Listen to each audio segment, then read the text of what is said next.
match victory after Like, you all can't buy much future court, so future courts takes it away with this. the way it reads is it automatically goes. You guys ready?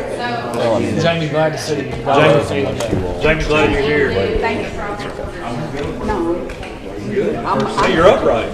Yeah, I'm upright right now. Right now. Good morning, everyone. Good morning. I want to welcome everybody here. Before we open up, I'm going to ask Nathan, do you mind leading us in a word of prayer? No, I'll be good. Let's pray. Our Heavenly Father, we thank you today for the day that you have made, and we rejoice and we are glad in it. As we've come to this gathering today to do the business that's here, we ask for the wisdom and guidance to come on every decision that needs to be made. We also ask for our county, for those that are hurting and those that have needs. You are the God of comfort and peace. We pray that you be that for all those that need. We also ask for our nation, our world that hurts right now. Well, we believe even now you can turn these things around for good, and we ask that you do that. Have your way in our lives today, and we ask that all in the name of the Savior Jesus. Amen. Amen. All right, we're going to call this meeting to order by saying our pledge. The greatest flag in the world. I pledge allegiance to the flag of the United States of America and to the republic for which it stands, one nation, under God, indivisible, with liberty and justice for all.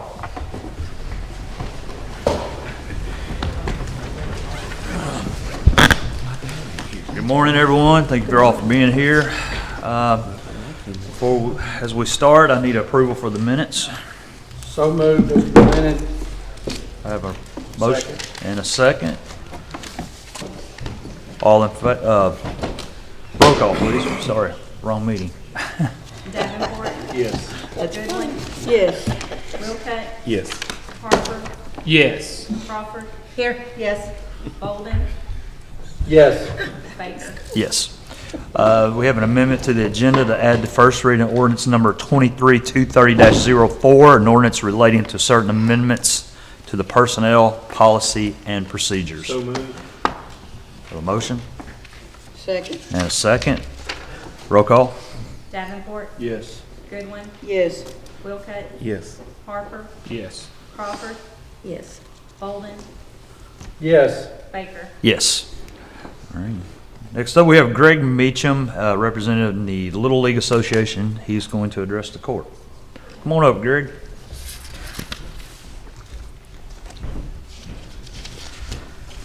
Good morning, Mr. How Meacham. y'all doing? Appreciate y'all's time this morning. Want to kind of give you an update on what we've done. First of all, I need to thank the county and the city. Everything that I've asked for has went through. The wall, we're putting up a new backstop. The fencing should be done this week. I put out on Facebook the other day, we got 2 pitching mounds that I wanted repaired, so I just throwed it out there on Facebook to see if anybody respond. Stephanie Matthews is going to come pick them up and completely repair them for us. Yeah. So everything that we're doing is, I can't ask for, everybody's been nice about it. I've sold probably 30 signs so far, just myself. I'm going to do a little advertising. I'll pass it around. We're having a pork chop sandwich sale, sponsored by Independence Bank, which is helping us take care of that. It'll be November the 3rd. It'll be right up here on the square. What I'm here for today is we got another project that we're trying to get done. We'd like to build a nice batting cage. The city has given us a nice area to build it in. I want it to be a concrete slab and a roof over it to protect the nets and everything. And I can here's the quotes for it. I'll hand it to y'all but we're asking for help for that. That's probably my last project. We're my scoreboard. I've got 2 prominent sponsors and probably got 2 more that's probably going to help on that. So that's pretty well taken care of. Where we just kind of done that on our own. But I'm just asking for help here on the batting cage. But again, hey, I appreciate what the county has done because It's helped a whole lot, and I think it kind of forced some hands and some stuff. When we get done, hopefully when you drive by that place now, you're gonna say, well, that's how it's supposed to look. Thank you. But, What kind of, just for the record, what kind of quote are we looking for the batting cage? And say it again. what kind of quote are we looking at? What kind of I think it's monetary? about $10,500. Justin Owens is gonna handle that for us. He's volunteered to kind of head this project for us. Again, he's volunteered for other stuff. I mean, anytime that we need a trucking, need to go pick something up, he's offered to do it. But like I said, the community has been great about what we're trying to do. And this here, the batting cages, you can keep that. The reason why I like to make this a nice batting cage is because there's nowhere else in the county that has batting cages. The high school there's 2 outside. And I believe putting a roof over this one would give more kids opportunity to come out, even kind of in cool weather, or maybe even if it's raining or something one day, they still got a chance to go in the batting cage, and I mean, they can throw, they can hit. And then kind of a longevity thing is say, hopefully it never happens, but if something that, baseball does go away out there, at least there'll be a pavilion there that somebody could use for something. But, I mean, my goal right now is to provide kids a place to come hit and, when they want to. But like I said, the only ones they got is at Logan County High School, and they're both outside. And they're kind of hard to get to at times. But I appreciate your time, and thank you for what the county has done for us so far. Thank you for what you've done. Yeah, thank You've taken it a long way. I appreciate that. It's going to be, like I said, with the fence coming up, I mean, if you get a chance, right by and just look at the fence, because the new fence has just changed the whole view of everything. I'm just waiting for H&H to come do my wall. They're so busy with concrete work going on. One of their concrete guys was coon hunting the other night, and I think fell off a bluff and broke his ankle, so that kind of put me behind a little bit, but we're gonna get it done. I'm trying to get it done maybe by the first of the year. Then that way, after the first of the year, we can concentrate on the kids and stuff. What kind of uniforms we're gonna get them, but I mean, I gotta get out and recruit kids too. We got to get the numbers up. But I think when people ride by and see, it's been amazing that the people that approached me about just riding by and looking at it, and seeing the work that's being done, and it's been good compliments on it. So I think the people of the county, they're recognizing that what's going on, and very appreciative of it. But again, thank you. Thank you, Greg. Thank you, Greg. I need to make a motion. If you haven't been out there, it does look very nice. Greg's doing a great job of getting all that taken care of, and we're very appreciative of it. Next up, we have some representatives from Darling. Would you come on up, guys? Good morning, sir. Good morning. Good morning to all of y'all. How are y'all doing today? My name is Terry Pascal. I am the Regional Vice President for the Mid-Central region for Darling Ingredients, which includes our Russellville, Kentucky operation. I have today with me Mr. Tim O'Connor. Tim is our General Manager at our Russellville facility, and my boss, Kelly Horn. He is out of our corporate office in Cold Springs, Kentucky. He is the Senior Vice President for the Southeast region for Darling Ingredients. I just got an opportunity to meet with Mr. Baker, Mr. Davenport, and Mr. Cockrell a few weeks ago in relation to some concerns and opportunities over the past few months at our facility here in Russellville. And I just wanted to come to you guys today and to share with you that our operation is 100% committed to be a good partner, a good citizen of this community. And I assure you that we are doing everything we can to hopefully get opportunities there in place. Over the last few months, we have, as I shared with Mr.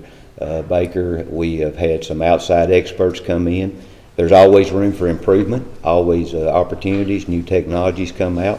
We've had some people come in and spend some time with us, look at things that they can help us with, and truly believe we are on the right track. I hope that there has been some improvements made, and I think you're going to see more improvements made. But I will assure you that from me, Tim, and our entire Russellville team, we are 100% committed to being a good partner with this community. We've been here for 40 years. We have 75 employees that work at our operation, and we take pride in what we do. We process, most people don't realize that 50% of an animal makes it to the dinner plate. The other 50% goes somewhere else, and that's where we come in, and that's what we try to do, is take those sustainable ingredients and process those into food, fuel, and feed. And we are the ultimate recycler. That's what we do. Otherwise, if we didn't do what we did, all that product would be going to a landfill. And as I talked to Mr. Baker a few weeks ago, we are committed, and we are going to get it right. And as he said, I'm real excited about some things we've got going on out there, some improvements we've made, and we're going to continue to make those. So, could you possibly go a little deeper into your improvements? You want to share that, Kelly? As I said, we've had some outside people in, experts on odor control. I get it.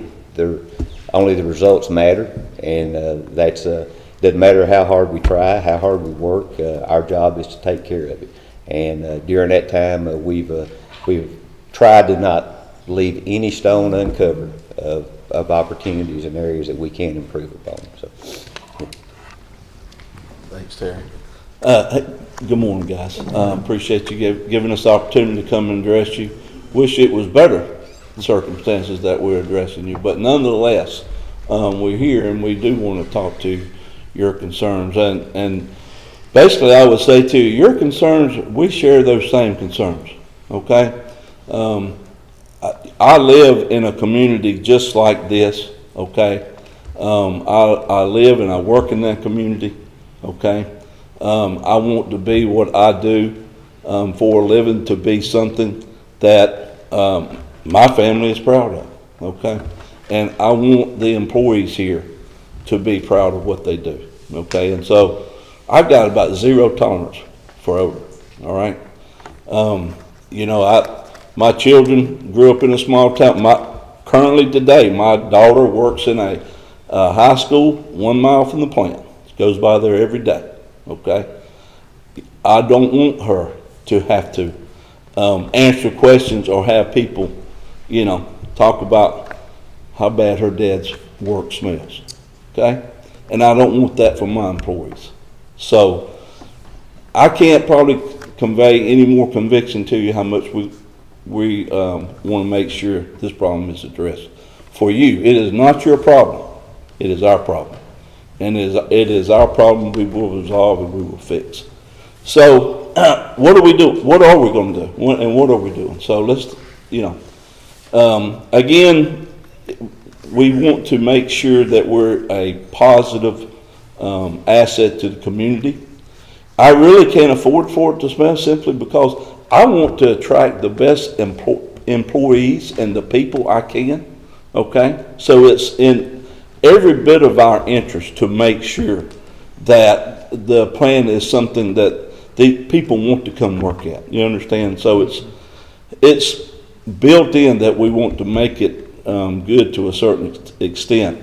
Terry and Tim O'Connor have advocated very hard for this community on behalf of the community to me, and in turn I have communicated and advocated to my boss, who is over the United States. And so he has told me that whatever we need, okay, whatever we need, we would figure out what we need to do and attack the problem. What we are doing and what we have been doing and what we will continue to do now for some period of time is and my experience has been that typically it's not one thing, and we're not looking for just one thing. We're looking for take a multifaceted approach, and so we have a team of people here who are constantly in and out of the operation. Most of them engineers, process management engineers, people who specialize in maintenance programs, people who specialize in our particular equipment and our processes in terms of what we do. It's a rendering process. It's really not a terribly complicated process, and it's a lot of people have different thoughts about it, but really the basis of what we do is really like a big deep fat fryer. It's not, and one process is like a deep fat fryer and another process is like a pressure cooker, and really that's as simple as, it's not much more complicated than that, but it has its challenges. It's a to manage and that sort of thing. So what we're doing is taking this opportunity to come in and do a multifaceted approach where there's not any part of our process that we're not going to evaluate. And think of in terms of how fast computers change our lives and things like that. And so you can put some new equipment in 4 or 5 years ago, and think about the cars with the, I got one truck and this old truck, and this just, doesn't have any cruise control, and then I got another vehicle, and it's got cruise control, and it's got the adaptive features on it, and there's a lot of technology, even from stuff that we did 5 years ago, that we can bring to bear now that we didn't have then. And so what our approach is to go in, take a comprehensive look at the whole process and where we can have opportunity to upgrade, increase, apply new and better best management approaches and practices. That's what we're doing. So we have, there's no part of that process. So we have process engineers who are looking at it.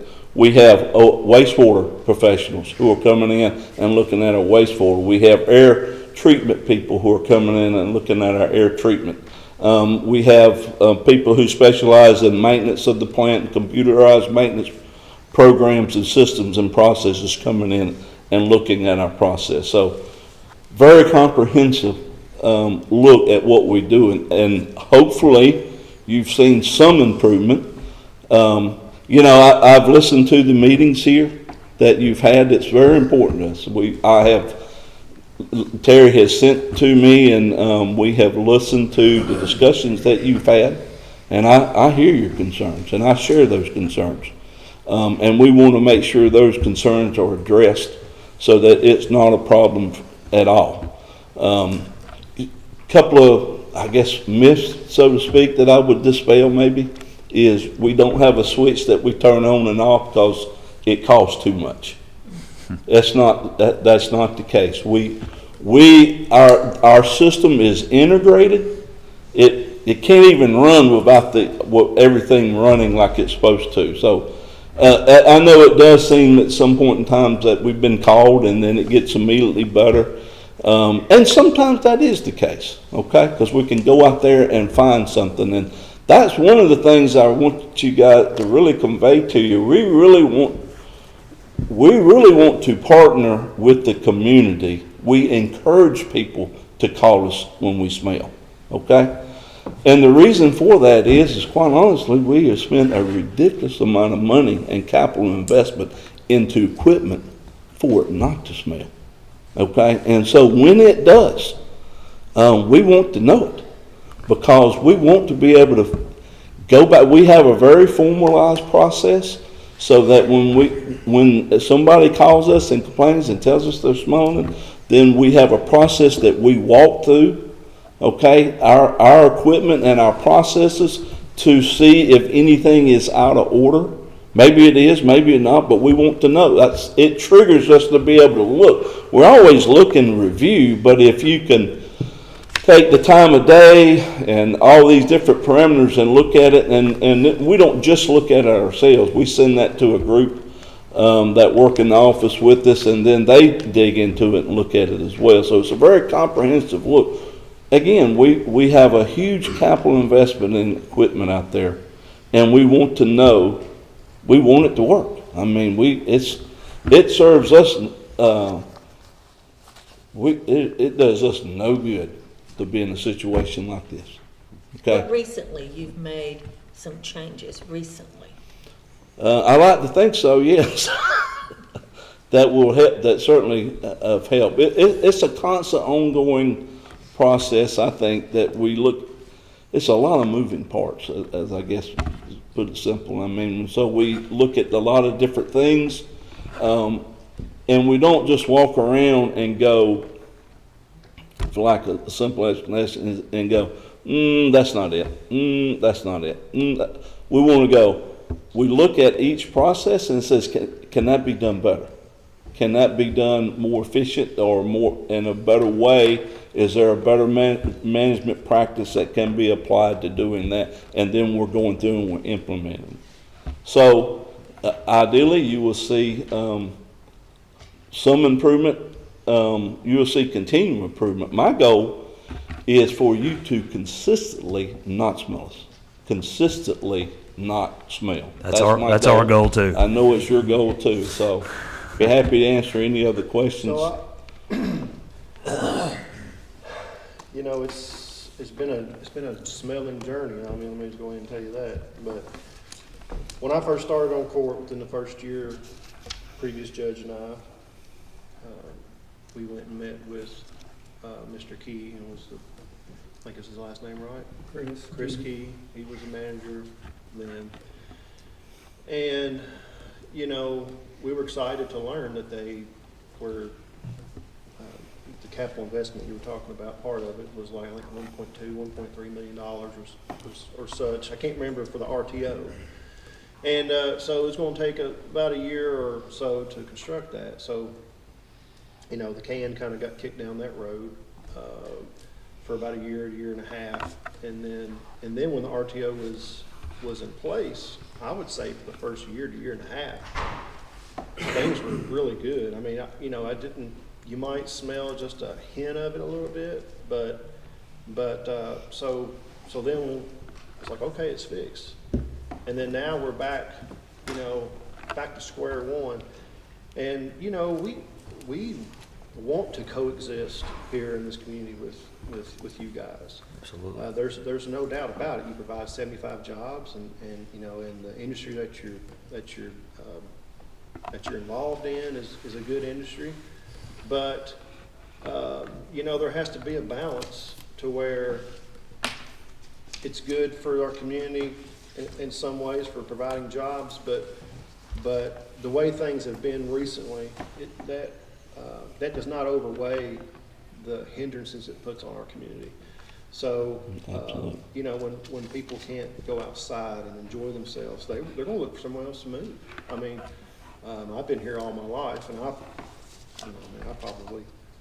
I would never let it allow me to move, because I've been smelling it since I've been born. So, we're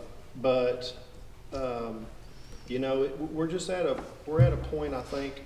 The last thing the government wants to be, our government, I believe, is to not be a regulative government. We don't want to be a government that regulates. I mean, I think if we wanted to do that, we would have done that a long time ago. Like I told Mr. Pascal, I truly believe that you guys want this problem to be fixed. I really do. I believe y'all are putting in the effort, and I believe that you will get it fixed. But at the same time, we have to protect the community in the future. So I believe you guys will get it fixed, but I believe the judge and I, working with our county attorney as well, Joe Ross, we are looking at ways, ordinances or ways that we can measure and ways that we can, we're at the point to where it's affecting us in a negative way that we would hire somebody just full time just to just to sniff out problems, you know. So I mean, you know, it's just been a rough year on the complaints and on the, I think, effect that it's put on the community. And like I said, though, I truly believe y'all want to fix it, but it seems like, you know, we wait, we get we get it solved, and then we wait again, like today, and I believe y'all will get it fixed, and then I think it'll be good for a year or two. But I think we also, as a government, as a local government, have to put something in place to make sure that when you guys are gone, that it's at the forefront of the company's mind that the odor is to be one of the top priorities. And I think it's y'all's top priority, but we just have to make sure in some kind of way that it is a top priority for managers and the company moving forward. So, you know, I do appreciate y'all coming and appreciate all the meetings we've had. We've had 2 or 3 meetings in the past few months. 6 months, 6, 7 months. Yeah, So I appreciate those comments, and you know, you guys have to 100% act in the best interest of what you have been appointed and elected to do. So I would suspect no less, or expect no less. So, you know, of talking about our company and Darling in general, you know, it used to be these companies were owned by private companies, and some that both good and bad and that sort of thing. We're not a private company, we're a public company, and we are accountable to our shareholders, all right, and they expect us to be good stewards of the resources of the community, of the plant, and that sort of thing. It is absolutely paramount, okay? And so I know it just sounds words, but I do think our company, Darling, is a really good company. Good people all the way up to the top. I know the CEO of the company on a first name basis. These are good people. They're not, you know, people have certain images about what to think about with public companies and that sort of thing, but quite honest with you, we're very much we live and work in these communities, just like this, everywhere. Any of y'all live here? Excuse me? Does anybody live here, Mr. Pascal, Mr. Horn, or Mr. O'Connor? Anybody live here? I don't live here, but I live in a community just like this, and I live right near the community and the plant. I live in Murray. Murray, and Mr. O'Connor? Bowling. So, and I get it. I mean, you know, we're talking about quality of life issues.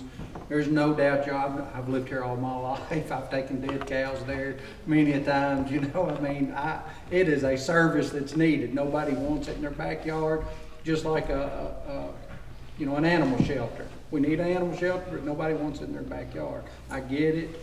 Y'all are here. We just need to work together that we can all enjoy a reasonable quality of life. Absolutely. And, you know, and I appreciate, you know, 3 of y'all being here to express that, but y'all need to know that we're serious too, that this on again, off again, it's good for 3 months, it's not good for 2 weeks, it's good for 6 months, it's bad for 6 months. You know, that's just not a reasonable expectation of how we expect to move together from this day forward. And I know Chris Key on a personal basis. I mean, an exceptional manager. When he was out here, I dealt with him. I have a high regards for him. I have regards for y'all's company. And, you know, but at the end of the day, when we have a problem, we're going to have to fix it. And y'all just need to understand that we do live here every single day. These people who call us are our neighbors, our friends, our family members. And, you know, and everybody has a different sensitivity to smell. I understand that. Doesn't necessarily offend me, but I can smell it. But the next person, it's like, I can't eat lunch today, you know. Sure. So I get that, you know. But, you know, we just want to have a reasonable expectation that, you know, the odor issue moving forward would not be, you know, it's good for a little while and it's bad for a little while. It's good for a little while, it's bad for a little while. Well, it's the way the wind's blowing, it's the way that, you know, we cook at night, it's, you know, some piece of equipment broke down. We should be more on it's a rare occasion that we have to pick up the phone. Consistently, not and small. call you and say, you know, Mr. O'Connor, we have a bad odor, you know, on the south end of town today. I think that's what the court's frustration is. I understand that. It's very valid. You shouldn't have to deal with that at all. I apologize, go ahead. Can we get that phone number and the information needed? So when someone calls, I need the number that they need to call so we can go ahead and broadcast. And also, I'd like the information that is expected when they call. Yeah, I think it was in the information provided to you earlier. 266-76. Is it the 7605? That's it, 270-726-7605. Okay. It's at the bottom of that letter. Yeah, I see it now. I forgot I had that letter on And there. what kind of information? Yeah, what kind of do you information want is a caller supposed So, to have? very good question. Thank you for asking Yes, that. We want to know, generally what we would do is try to send somebody to the area specifically to assess the odor and the smell, determine, and then at that point in time, so the location, we don't want to come and bother you or anything like that, but to the degree that certain individuals will partner with us, and we do have that will call us and say, hey, listen, I do smell you, or I smell you at this point in time, and that sort of thing. Just want to let you know. That way we can go back. So the location and the time primarily is what we want to know. That way we can go, and what we would do is go to the area. We will check it to see and check the wind and the time. Then we go back that and we marry that against the process conditions at the time to see what was going on with there. If something was out of kilter or something like that, and make sure that it's not an issue. So yeah, just primarily the time. Right. And the place, and to the degree that they're willing to give us their names and that sort of thing, so we know. Sometimes we try to follow back up with them at say if they smell it at a specific time, we go back and see if we smell anything at that time, follow back up with them to see if they're having any more trouble with it and that sort of thing. Great. Do you, how many plants do you guys have that do the same process that we're doing here in Russellville? I think there's a total of about 48. 48. So do you, out of those 48, how many of those do you think consistently do not have odor issues? I don't know. It's 95, you know. Nationwide. Oh, yeah, no, nationwide, I'd be guessing at a number to be able to say that. I mean, so you do have like a model you can follow of some other area that you have no problems, you know? Yeah. You could follow that model and duplicate Yeah, it here. you know, you mentioned the RTO, regenerative thermal oxidizer. We did put those in, maybe 5 years ago or something? Maybe a few years ago. 3 years. Yeah, so that's one of the processes we're looking at it. You know, that was a very not a new technology, but a very solid technology that we put in. But even after you do something like that, then you go back and you learn different things about how to make it better, or, you know, you learn that, well, this worked better when we did it this way than that way. So we're taking all those lessons learned, and we're going to bring them to bear to this facility and this application. And we're really committed to making sure, not just now, not just in a temporary basis, but on a consistent basis, now and in the future, but we don't have this issue again. Well, as a representative of Logan County, there have been several of my constituents call because they hear this, read it in the paper, hear it on the news about the problem of odor. But they ask me, they said, well, where are those animals coming from? Because I used to be able to take my cows that had passed away and bring them to your facility, but they've been turned away. And they said at certain ages, we used to be able to take them if they were younger, but now they've been turned away at all costs. So our Logan Countyans not able to bring their animals to you anymore? I think it's just chickens now, right? Yes, yeah, in some communities and some plants it's like that. And this plant used to be in that way. They used to process animals and dead stock, fallen cows from farms, and particularly, there's a lot of dairy cows around here, so dairy cows come. Several years ago, though, this particular plant, that part of the business, it's kind of dwindled, not very much of it, and as the things change now, it's all poultry now. All poultry. All poultry, yeah. Now, they still, 100% pet food plant now. yeah. That's, So they still do, I don't think they collect dead stock, but they still collect other, also go to grocery stores and expired meat at grocery stores, they still collect that. It's not processed here, it's transferred somewhere else and processed. So, Fuel? yeah, we do, the core of our business is poultry. We have two major poultry processors, that. well, they're watching, so that- they that- want to know this answer. Sure, they supply our product to. The second big part of our business is picking up meat scraps at restaurants. We have about 260 customers that we pick up. Grocery stores, Grocery small stores, packing restaurants, small slaughterhouses.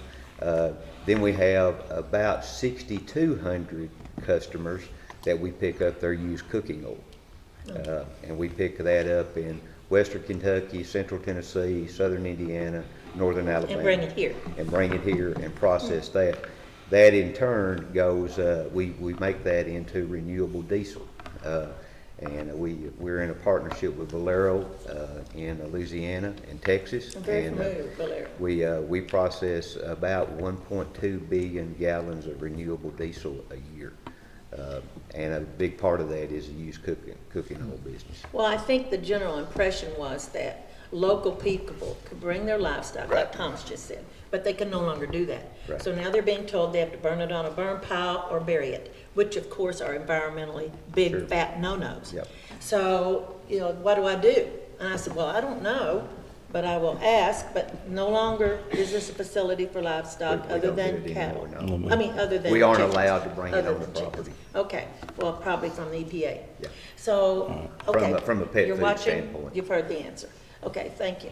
All right. Anything else, guys? I think that's it. Gentlemen, we appreciate your time. Thank you. Thank you. guys. Really Appreciate appreciate it. Thank you. Thank you, gentlemen. All right, moving forward, approval of bills and supplement bill list, and/or supplement bill list.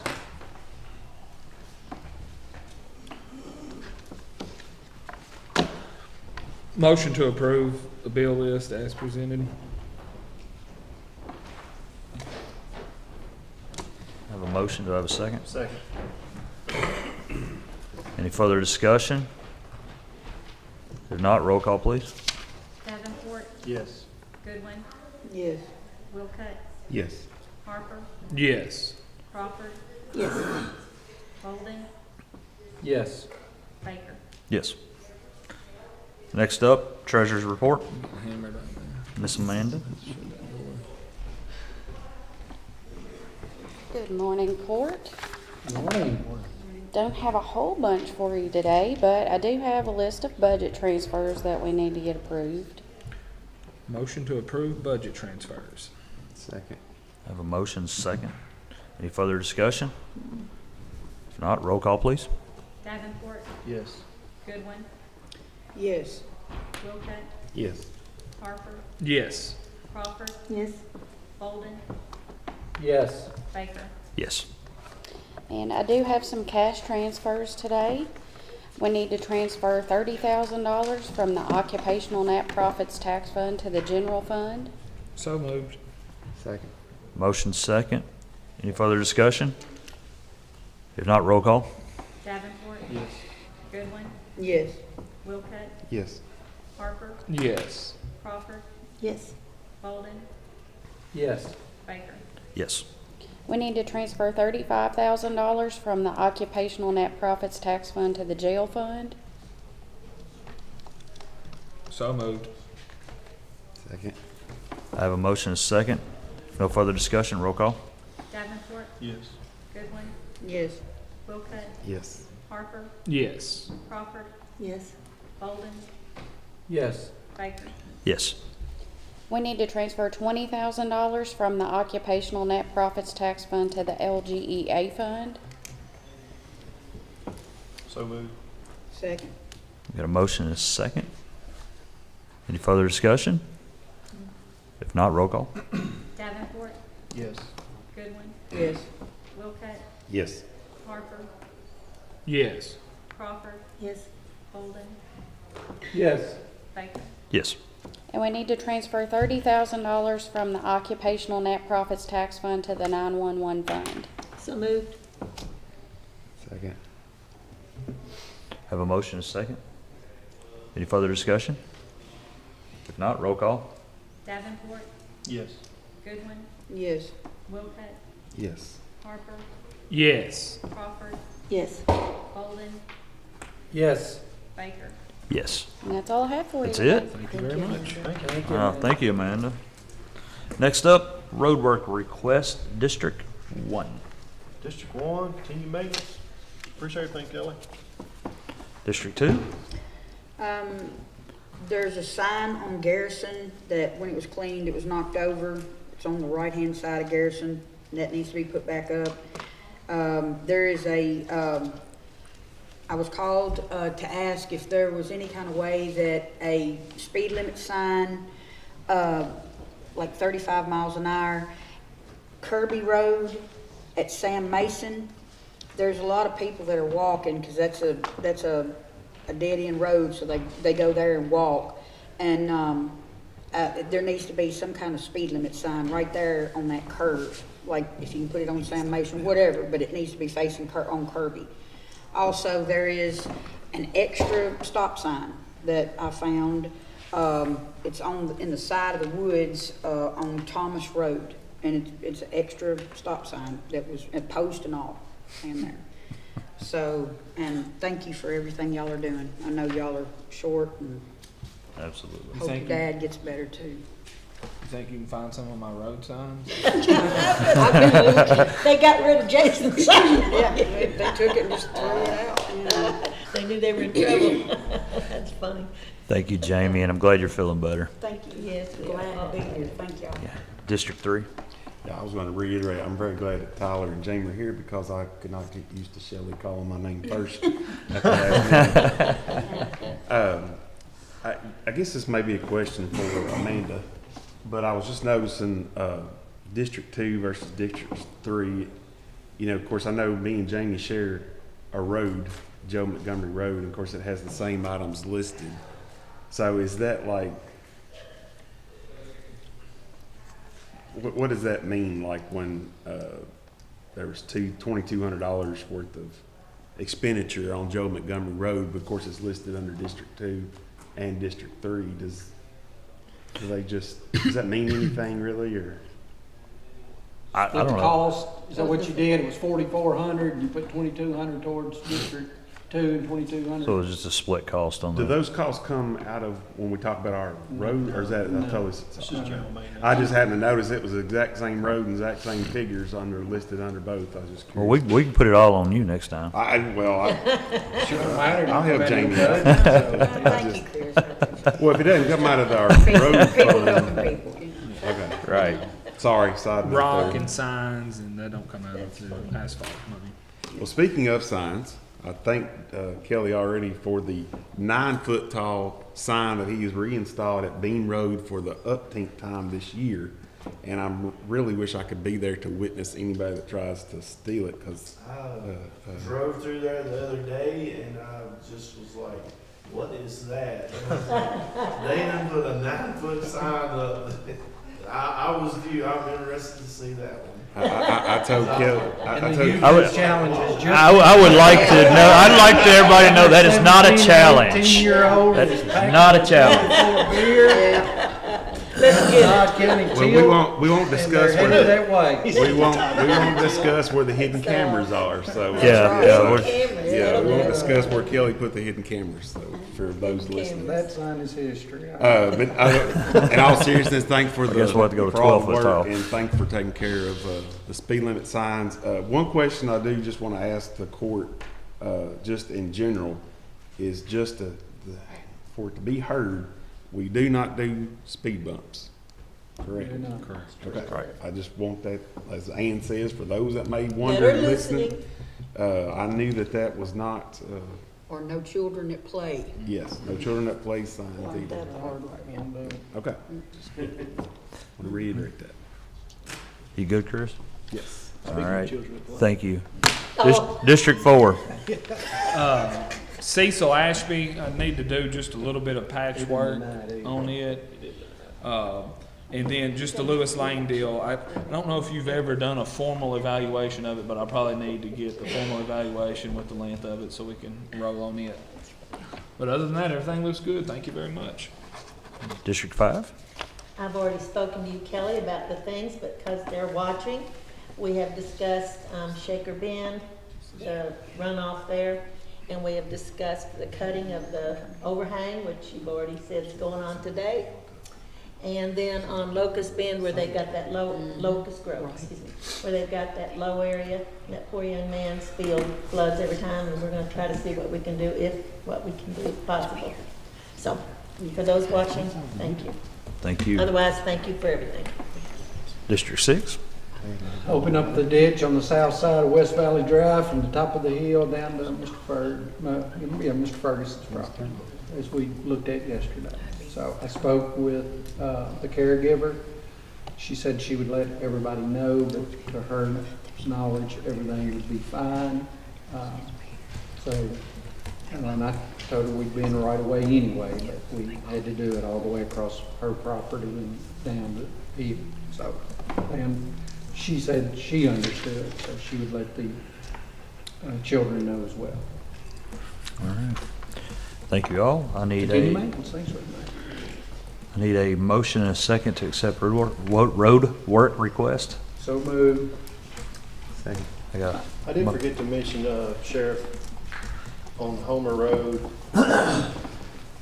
got a complaint about lots of speeding on that road.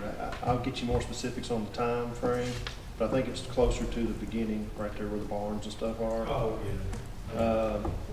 And then Thomas and I got hit up at the back festival too, right before we was in the parade, about Stevenson Mill Road, right there past NATO, right? That was, Yeah. right there past NATO in that area, and there's some kids out playing a lot, and they're worried about their children, which I understand. But so Stevenson Mill Road and Homer Road, maybe if you had anybody available, we could monitor that area, and I'll get you more specifics on the times. I think on Stevenson Mill, he said he didn't really have a specific time. It was just in general, you know. But anyway, I've got permission. Appreciate it. Compliments.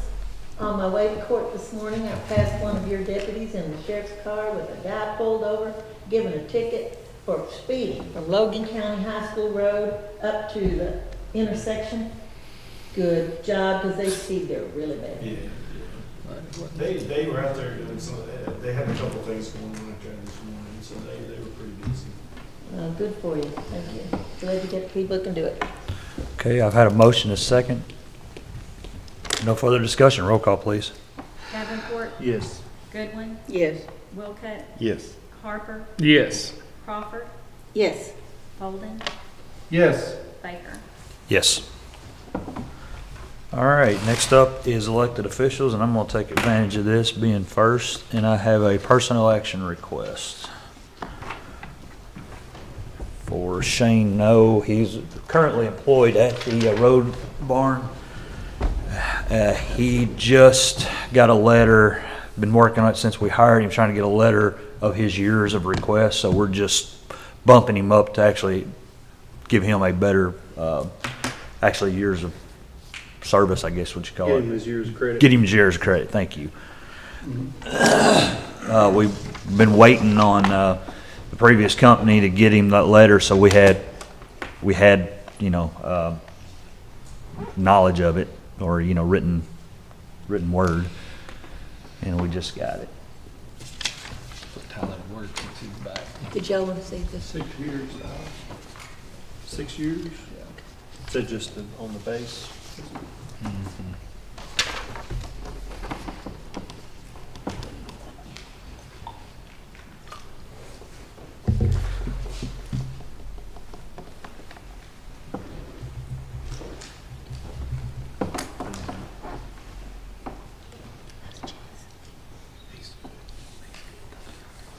Well, we're talking about the road department. Got to remind everybody that they are extremely short. And we are trying. They are trying. They're doing a great job. They are. But they are slammed with things to do, and it seems like every day. Trees falling down seems to be the worst. Just the calm days, no wind, a tree will fall. I don't know. Kelly and I have been trying to figure out the science of it, and we haven't figured it out yet. On So those heavy wind days, they catch on a branch. And then the next day. I'm not sure. There's been a lot of theories, and one of them is ghost, but we're not sure about that. That's funny. Make a motion to approve the personal action request of Shane A. No, and the base salary schedule, LC-RD-1, credited 6 years of previous experience, effective date of change, October 16th, 2023. Second. I have a motion and a second. Do I have any further discussion? If not, roll call, please. Davenport, Yes. Goodwin, Yes. Wilcutt, Yes. Harper, Yes. Crawford, Yes. Bolden, Yes. Baker. Yes. Okay, next up, Stephen Stratton, Sheriff.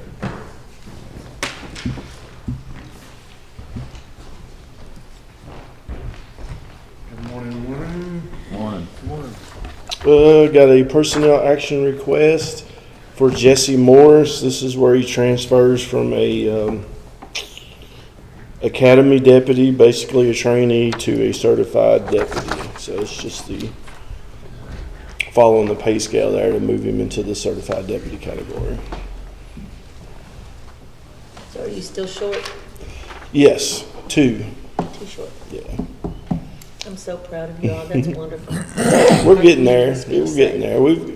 I've got a couple of nibbles that seem to be interested. So it's just hard. Recruitment is hard. Retention is part of that as well. So, but I think we're really good on the back end of retention so far. Everybody's really appreciative of court and things that we've done the last couple of years, and that's attracting more attention. Competitive salaries. Yeah, we're very competitive. We have a lot to offer. It's not always the dollar amount, but unfortunately the generations now that look for jobs look at that very firstly and only sometimes, but we're getting there. So I feel good about the next couple of years getting those filled. And my goal is to one day come to court and ask for more road deputies. Get them speeders. It was probably real obvious.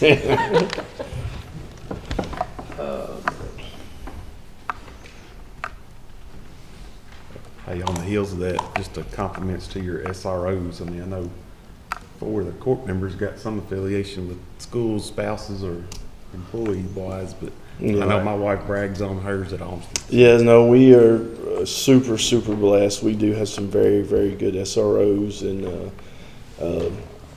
it just, every day, I get compliments as well every day from the schools and parents and stuff like that, so. I was just echoing the usual then. Yeah, well, I appreciate it. So it says created 1 year previous experience, but I think it should be 0, right? He had worked a year, so is that how, I mean, does that count? Like he was it's about a year process from the trainee position to the certified, so. Okay. It just don't reflect on the pay. So if he's got 1 year, then Would that be correct? Or is that just that transition when period? Do you know the date that he started as a trainee? Was it before January of this year? Yes. Yeah, oh, yeah. I've never, okay. Well, then we need to change this to, We can look it up real quick, she said. $22.22 instead of $22. Yeah. For giving your experience. Yeah, is that, and I guess that's a question of, is that how we should read that? Because they start out, like basically non-certified for that first year of testing, training, that until you can get to an academy. And then he went to academy as soon as he could. So it's about a year's process. Yeah, I mean, your years of experience are based off your start date. When we hire deputies from, that had 3 or 4 years experience, Is it 3 or 4 years of certified officer experience, 3 or 4 years. start date? Okay. So yeah, I guess that would be right then. I didn't think about it that way, but.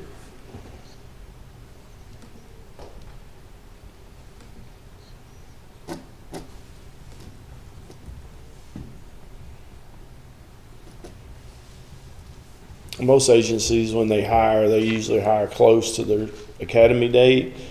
But like what I do is if I use them in court, I use them for other things. That's experience to me they're gaining before they go to school. All right, make a motion to approve the personal action request for Jesse R. Morris. He'll be going from the base schedule of LC-ST-1 to base schedule LC-SO-1 with 1 year's previous experience, effective date October 16th, 2023. I have a motion. Do I have a second? Second. I have my motion and I have my second. If no further discussion, roll call, please. Davenport, Yes. Goodwin, Wilcutt, Yes. Harper, Yes. Crawford, Yes. Bolden, Yes. Baker. Yes. I wanted to give an update on animal control. Travis couldn't be here because he was busy, I guess, or just didn't want to do it. But so for the month of August, he had 81 pickups, dogs and a few cats, I believe, but mostly dogs, pretty sure. In the month of August, we had 11 neglect cases with 1 criminally charged. A lot of times on our neglect cases, animal control will work with those individuals to create a better environment in lieu of being criminally charged, and this maybe getting them assistance with food or some circumstances to help correct situations. So when I say 11 neglect, it's not always a criminal case, but Intervention. It's more of intervention and trying to help on the situation. We actually had 1 criminal case that did come about, and they've been charged for that. So far for the month of October, it's been 6 pickups and 1 neglect case. So, How many was September? Did you say that? no, I think he gave it at the last court meeting. I don't think he's did he ever not? give a report. Yeah. He give one the first. He started in August, and he give one right after he started. So I think that's why I was thinking it was the September report. And then you said how Because many? I think it was 90 something. 6.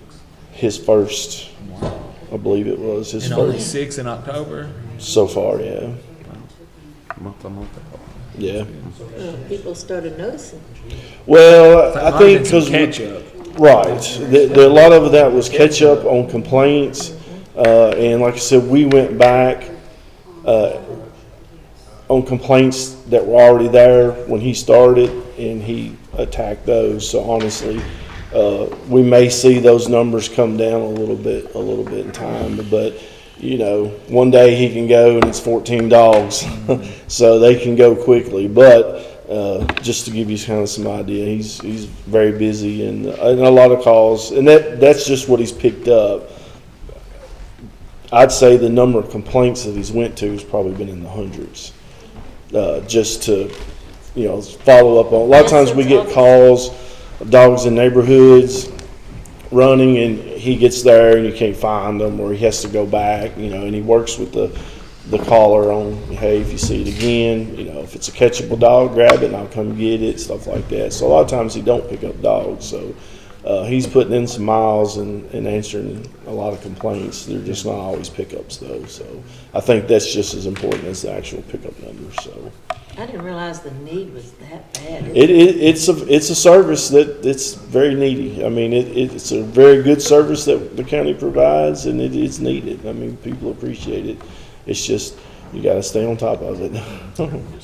So, again, I can't, Travis is doing a very good job getting those jobs done. So I'm very, very confident if you call, somebody's going to get with you. So Thank you. That's all I had for now. Thank you, Sheriff. Next up, Jailer. Okay. We do need to go back on Jesse R. Morris. Okay. After talking to Amanda, it is supposed to be at 0 years experience. And so I need to go back and make a motion to go back on the previous motion of Jesse R. Morris of 1 year's experience and make that a 0 years previous experience, because that's what he's currently being paid. He'll get his 1 year in July. Okay, so You're just amending. I'm just amending. the Who previous- seconded it? I think I Chris? did. Okay. Is that okay with you, Chris? Work for me. Is everybody's yes, okay? I mean, Yeah. Since Yeah, we're absolutely. sending that motion and re-voting on another one, is it? No. you Is catch that all all right, this, Joe? We all do that? trying to do it all I'll rewatch it for me too. Shelley? We got, Thanks for all that checking. All it is clarifying it from 1 to 0. 1 to 0. Yeah. right. We just had. He'll get his 1 year's experience credit in July, this upcoming July. Will that cause a problem for you guys? It would have caused a problem if we would pass 1 year experience. Right. Might have if we passed it. No, Yeah. He started in March. yeah. So I mean, that makes sense. I didn't think about it. Thanks for catching that. No, it's good. Amanda, your wife straightened you out as usual. All right. Stacy go first. I don't have an order. I just grab it as I see it. I'll tell you what, you two flip a coin, whichever one want to come up first. Stacy, come on up. Sorry, I did get out of order. All right, County Clerk.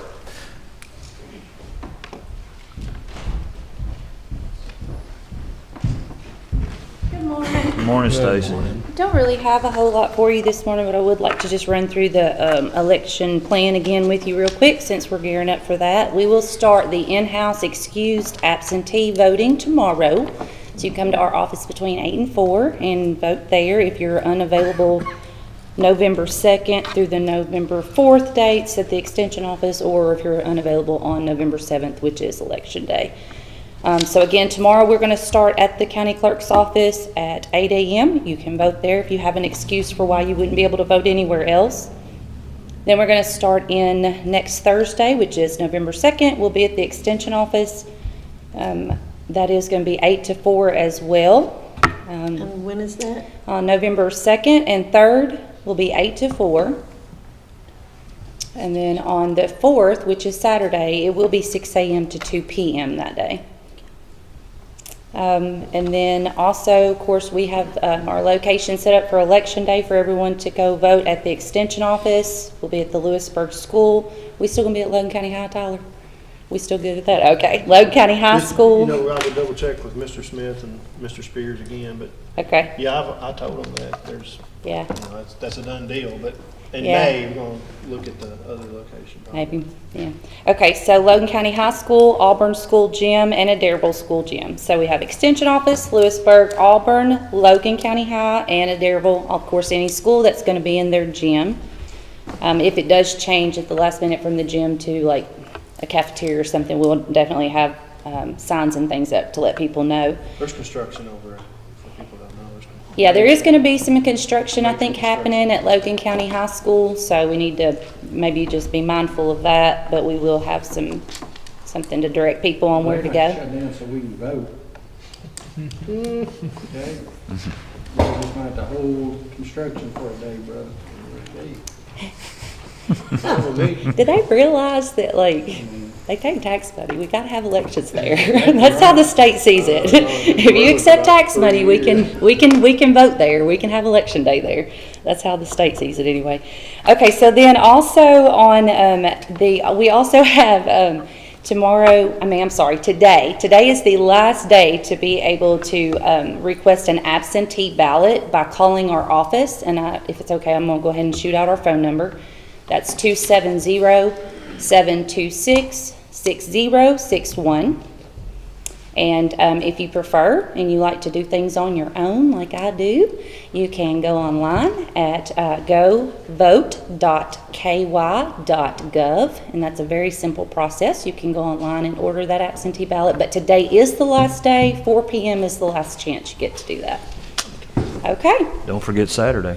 Oh, no, we are open on Saturday morning. We'll be in the office from 9:30 to 12 for anyone that has vehicle business, if they want to come and see us. It's the last Saturday of the month. Anybody got any questions for me? That's good. Okay, thank y'all. Thank you, Stacy. Thank you, guys. All right, Josh, now it's your turn. Yes, sir. Jailer Toomey, come on up. Good morning. Our count as of this morning was 100 on the county side and 62 on state side, 162 total. We're averaging at least 20 workers that go out per day throughout the county between the state road crew, cardboard, our mowing crew, litter abatement, cemetery crew, maintenance, the inside and outside, Humane Society, and Auburn Park. We're adding another one for Adderable, and any other city. We're trying to work with them on getting them the workers that they can handle that they need. The only thing I have today is just a transfer. Judge, a 3-compartment stainless steel sink, just that we replaced in our kitchen, that was going to be taken to the Humane Society to transfer that from our inventory to theirs. So moved. Is that in our regular? It's not in our regular business, is it? No, it's not. No, that was a printer. Yeah, second. That's good. Good. Something wasn't transferred. Okay, I have a motion and I have a second. Is there any further discussion? If not, roll call, please. Davenport, Yes. Goodwin, Yes. Wilcox, Yes. Harper, Yes. Crawford, Yes. Bolden, Yes. Baker. Yes. Yes, ma'am. Ms. Ann? They just mowed 6880 from our line down. I seen the state did that, And it's yes. unreal. I seen the that. amount of trash. Well, it looks like there was a couple, it looked like household trash that was Yeah. tossed out afterward and then scattered, yes. And plastic. Mr. Rogers is out there today. They should be getting that up. I was gonna They'll say, work bless their your way heart. down. That So, was awful, but Yes. I know your guys do that. I don't know if somebody had bags that flew out of a truck, fell off a trailer, how that come about, but then of course it gets scattered throughout yeah. as the wind catches For it too. miles. Yes, unfortunately, but they will be out there and we'll get on that, I assure you. Well, we're grateful. Yes, ma'am. It's a sad fact that they could start in Russellville and go to the line, and when they got done, they could go back and do it all over again. It's the same Just amount of start right trash. there, come Yeah. back. Yes, it is. It is a sad fact. It is. We're appreciative of them doing it. Yes, sir. Thank you, sir. Next up, corner, Ben Kemplin. I think you actually have something for us today. Morning, everybody. How are y'all? Good morning, sir. Good. We're trying to get our new facility outfitted with a cooler, and I've got 3 bids here, and I think you may have got them in your packet of stuff. 3 bids here from 3 different companies for a 10 by 10 walk-in cooler. They're all comparable to one another for the most part, just slight changes or slight differences. The cheapest or the lowest bid was $11,900. The next one was $16,080.20, and the most expensive was $17,588. So I'm asking for approval to purchase the cheapest of the 3, which is coming from Walk-In Warehouse, which is located in Florida. And I figure if anybody knows about keeping things cool, it's Florida. So, anyway, that's my request. Y'all have any questions about it? Is it readily available? Yes. They ship them in and they have to be put together. The question I've got on Okay. the one that which is the cheapest bid, and I'm fine with that, but the door size? It's 34 inches wide. I can ask for a wider door. They just send us what their standard door is, I think the second bid had a 48-inch door. which and is that made more- overkill. It's overkill? It's overkill, because Well, the 30 cots are only about 24 inches wide, so. It'd fit through the 34, because you'd be surprised what size doors we have to get in and out of in houses. Most homes have nothing more than a 36-inch door, but most interior doors are going to be a 32 or a 34-inch door, so that door is actually big Okay, enough. man, if that's sufficient, then. Yeah, I'll it's roll with big it. enough. I make a motion to approve. I got one question before you make a motion. Yep. So is this go in the building or is it attached? This goes in the building, and it sits on a concrete slab that the building is built on. So there's no floor, and it's 4-inch insulated panels that get installed by whoever we choose to be the installer, which any refrigeration company or HVAC company can install it. And then the cooling unit will actually sit outside the building, just like your air conditioning does at your home. So I just want to make sure, so it's the 7 foot 6 inches height does clear the ceilings that are in there now? yeah, they're only asked to have a 3-inch space between any interior walls, just so that the unit gets good airflow around it. In there now? Oh, I think they're 9 foot, aren't they? The ceilings in there are 9 feet, yeah. Right. Maybe So a we little should- over 9. I think they were 9 foot 2 or 3 inches. It was an odd size. Yeah, they were So tall. and the room that it's going to sit in is 12 by 14 or something like that. So we've got adequate air space around it too. Great. Anybody else got one? Go ahead. I just want to make sure it fit before we go. And you're right. Wouldn't it be awful to buy one? Yeah, Ben and I went down there and measured. I know at least. My grandparents twice, bought a car one time and they got it home. It wouldn't fit in their garage. So Make a motion to approve the purchase of a cooler for the coroner's office from Walk-In Warehouse LLC for a total of $11,900. Second. Thought you'd never get done. Okay, I have a motion and I have a second. Do I have any other discussion? No, go ahead. If not, roll call, please. Davenport. Yes. Goodwin. Yes. Wolcott. Yes. Harper. Yes. Crawford. Yes. Bolden. Yes. Baker. Yes. So, I didn't nobody ask, but I'm assuming this was in the budget to Yes. purchase. We Yes, don't have he's got that in his budget. all right, thank you all. to- Thank you. All right, let's move along to department heads. Ms. Ginger, Lawrence. Good morning. Morning. Just a reminder that on the 4th of November at noon, we'll be testing the cows, if anybody calls on that. I don't really have much today. I just want to kind of let y'all know some things I've been working on. I've started working on the accreditation process, which is I've got to redo all our policies and all that, which will have us accredited through the state, which shows we strive to have the high standards. It'll be good for the department. So I'm working on that. I just started the process. It's a long process. It's going to take probably several months, if not a year, to get it all done.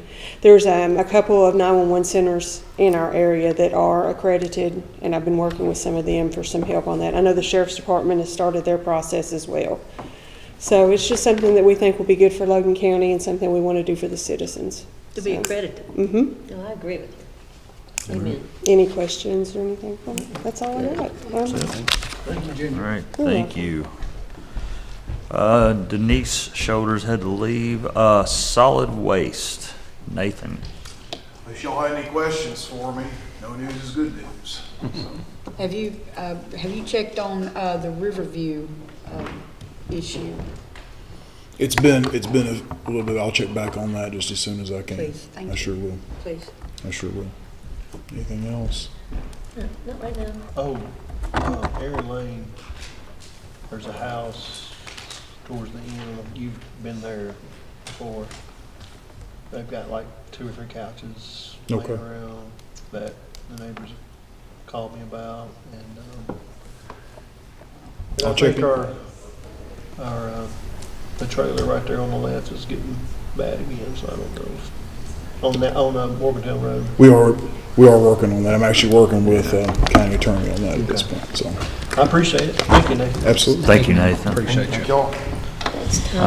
Kelly Wilson had to step out. He told me he didn't have anything. John, EMS, do you guys have anything? No, sir, nothing to report. All right, thank you, sir. Animal control we've taken care of. Jennifer, do you have anything? I just wanted to touch on the septic tank that they talked about at the last quarter. Okay. About the what?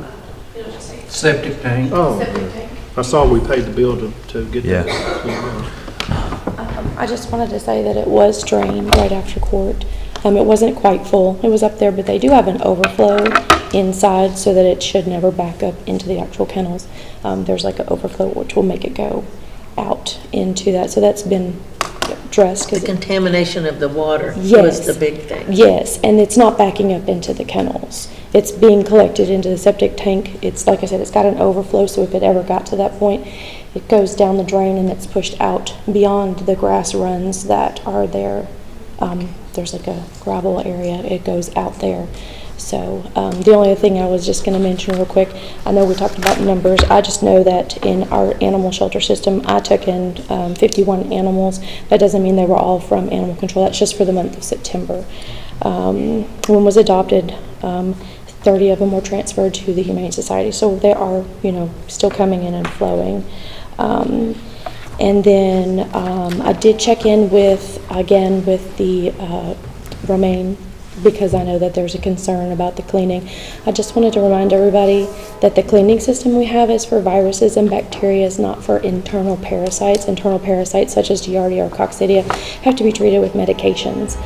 So I just wanted to make sure everybody remembered that part. It's hard. Two separate things. Yes, ma'am. Yes, ma'am. Internal parasites are just harder.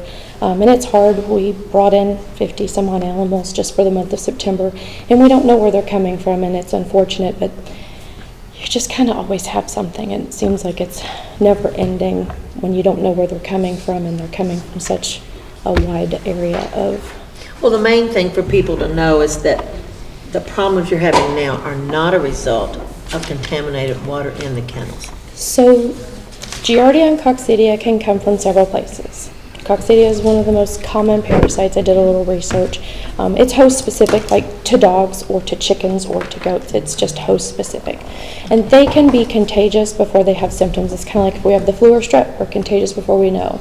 My understanding from what I read, Coccidia, you can have it for up to almost a month before you show symptoms.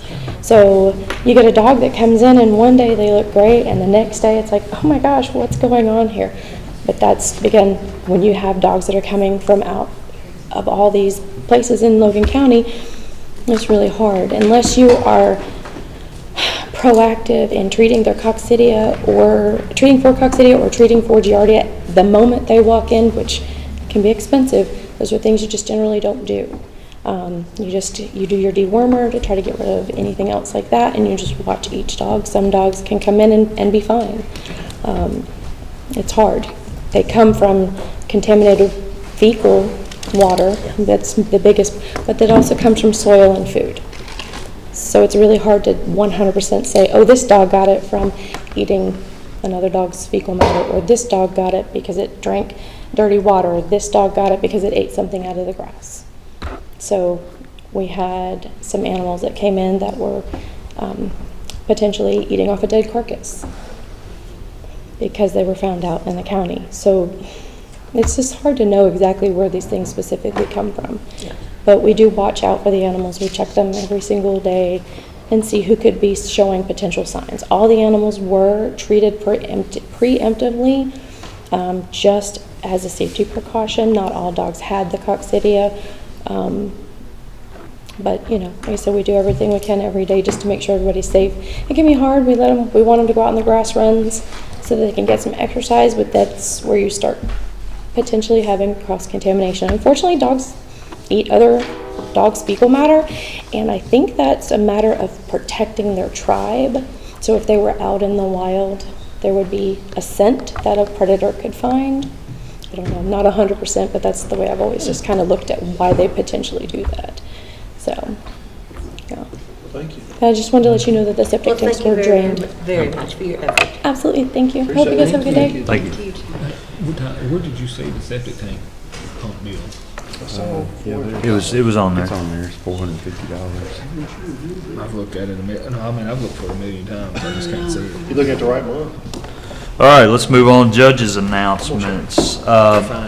October the 27th, Russellville Panther Band Fall Sack Lunch Fundraiser at Ray Stadium. 10:30 to 2, ribeyes, pork chop sandwiches, I'm assuming it's pork chop, hamburger, cheeseburger. Lunch includes chips, drink, and a candy bar. That's from 10:30 to 2 at Ray Stadium. At what day? October 27th, Friday. This Friday. Okay, moving on. October the 28th, that's Saturday, Auburn Halloween Parade begins at 6 p.m. Contact Auburn Tourism for more information or to participate. Auburn Party on the Square finale featuring High Fidelity will wrap up the evening. October the 29th will be Harvest Fest at Newton Chevrolet. This is hosted by Newton Chevrolet and the Logan County Ministerial Association. That is actually, the 29th, that's Sunday. Look for a big turnout there, plenty of candy for the kids, a little easier than going door to door. October 29th, S'mores and More at Auburn Park begins at 6 p.m. off of Amanda Gordon Drive. Come and enjoy s'mores, trunk or treat games, and food trucks. November the 4th, once again, I want to remind everybody of the countywide outdoor warning system. It's scheduled for 12 noon. In the event of inclement weather, this will be rescheduled. I think there are several fall festivals going on Friday night also, correct? One at Chandler's for sure. I can't speak for any of the other schools. Olmsted's. I can't speak for any other schools. I'm sorry. I would love to. Check with your school system. If you want to know if your school system's having a fall festival, check with them. I know Olmsted and Chandler's are this Friday night. All right, moving on. I don't think we have any reports. It's time for citizens' participation. I looked through the thousands in attendance. I don't see a hand holding up. So we'll move on to new business. New business, discuss recaptured fund for Project Faucet. Judge, can I ask a question? Oh, sorry. I guess because about old business, I noticed are we gonna doing the solar thing today, Joe? We can bring it up at the end, I think. Post agenda. Okay. We need a post agenda. Did that not get? It didn't. I didn't know if that was old business either, so I didn't know. No, it'll be new.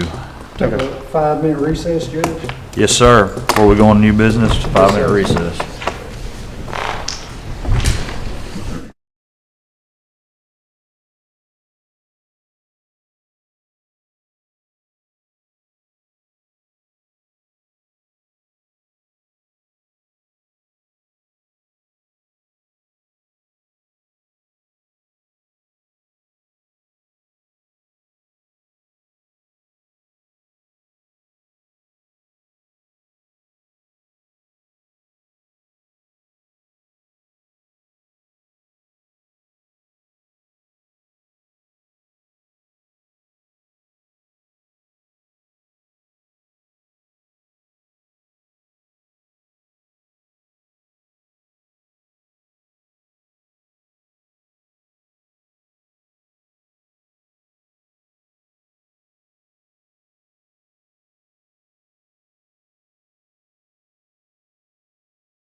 Back on. We good, Scott? Yes. All right, since I skipped old business, there is no old business anymore, I don't assume, so we'll go ahead to new business. Discuss recaptured funds for Project Faucet through the Logan IDA. Everyone should have that letter from the IDA lead in their, on their drive there. They're just gonna take that money and they're gonna use it for a project out in West Industrial Park of. So what recaptured funds are, just so everybody will know, and I'll get this gist of it right, but what project it was and how many dollars, we'd have to ask Amanda the dollar amount, but one of the industries some time ago, you know, under one of the grants and provisions that, you know, you meet certain economic requirements, the state gave them some money and exempted them from some taxes. They didn't stay or fulfill the total obligation, so some of those funds were recaptured. They are still for the use of Logan County, but they can only be used for certain things, and the court has to approve, you know, what we do, and then it goes to the state, and the state agrees whether those funds qualify or not. So what we want to do is take those recaptured dollars and put them into the West Industrial Park to use on the cost of the road, a sewer line, gas line, and some lighting.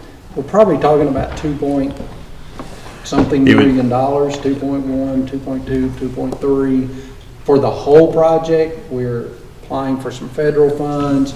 The state is willing to help because of Project Faucet, but we got to get a road in there for a industry that is currently looking at moving into West Industrial Park. There's no road and nobody. There is a partial road. There is a partial road. Correct. It doesn't go through. So we're trying to finish that road from the bypass to, like Chris said, to where we put in, I don't know, Chris, what is that? 1,000 feet. Maybe. Yeah, 1,000 feet road there. So really nice road was done last year. This will just loop it. That would just kind of finish it up. And the road that's there now would not, it doesn't go to where Project Faucet wants to locate geographically within the park. So it does serve, we put that road in there because we figured the first lots to go would be the ones that say 6880. Well, just because the size of Project Faucet and what they do, and because we have a huge, like, how big is that gas line? 6-inch natural gas. How much? 6. Oh, I thought it was bigger than that. Maybe 8, but 6 or 8. Okay, there's a huge natural gas pipeline that goes through there, and, you know, we can't move it, obviously. It's millions of dollars to do that. So they're going to go on the other side of it. So anyhow, whatever dollar amount those recaptured funds are, we are going to request that from the state that we use for the road at Western Industrial Park. Oh, good. No, it's So not. it's nothing out of your budget. Just to tell us what's going on. Yeah, but y'all have to approve it. Y'all have to say, yeah, we want to use those funds to apply towards this road project. Well, thanks for all the effort.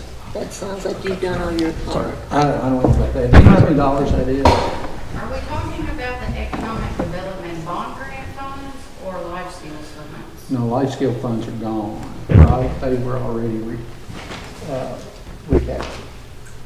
That was 115,000, right? I have a fund that is life skills fund, right? Life skills revolving loan fund.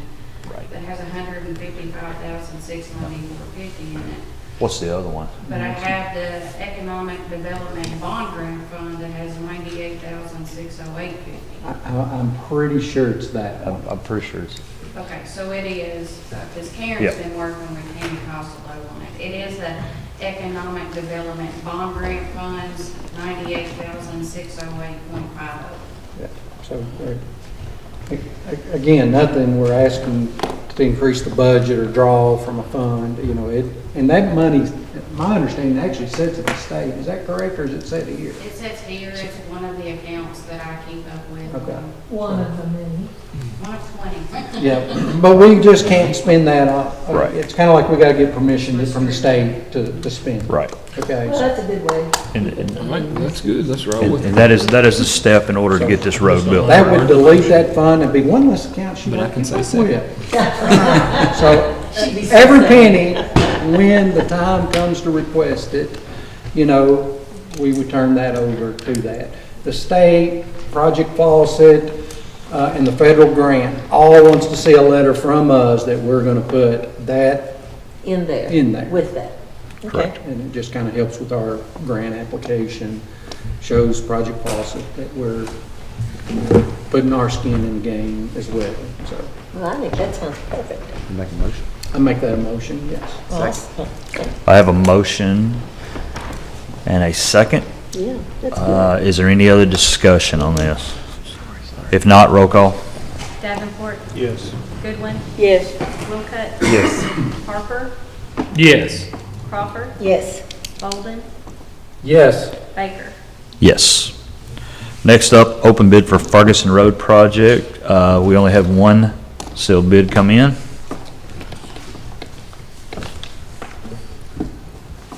If I can get it open.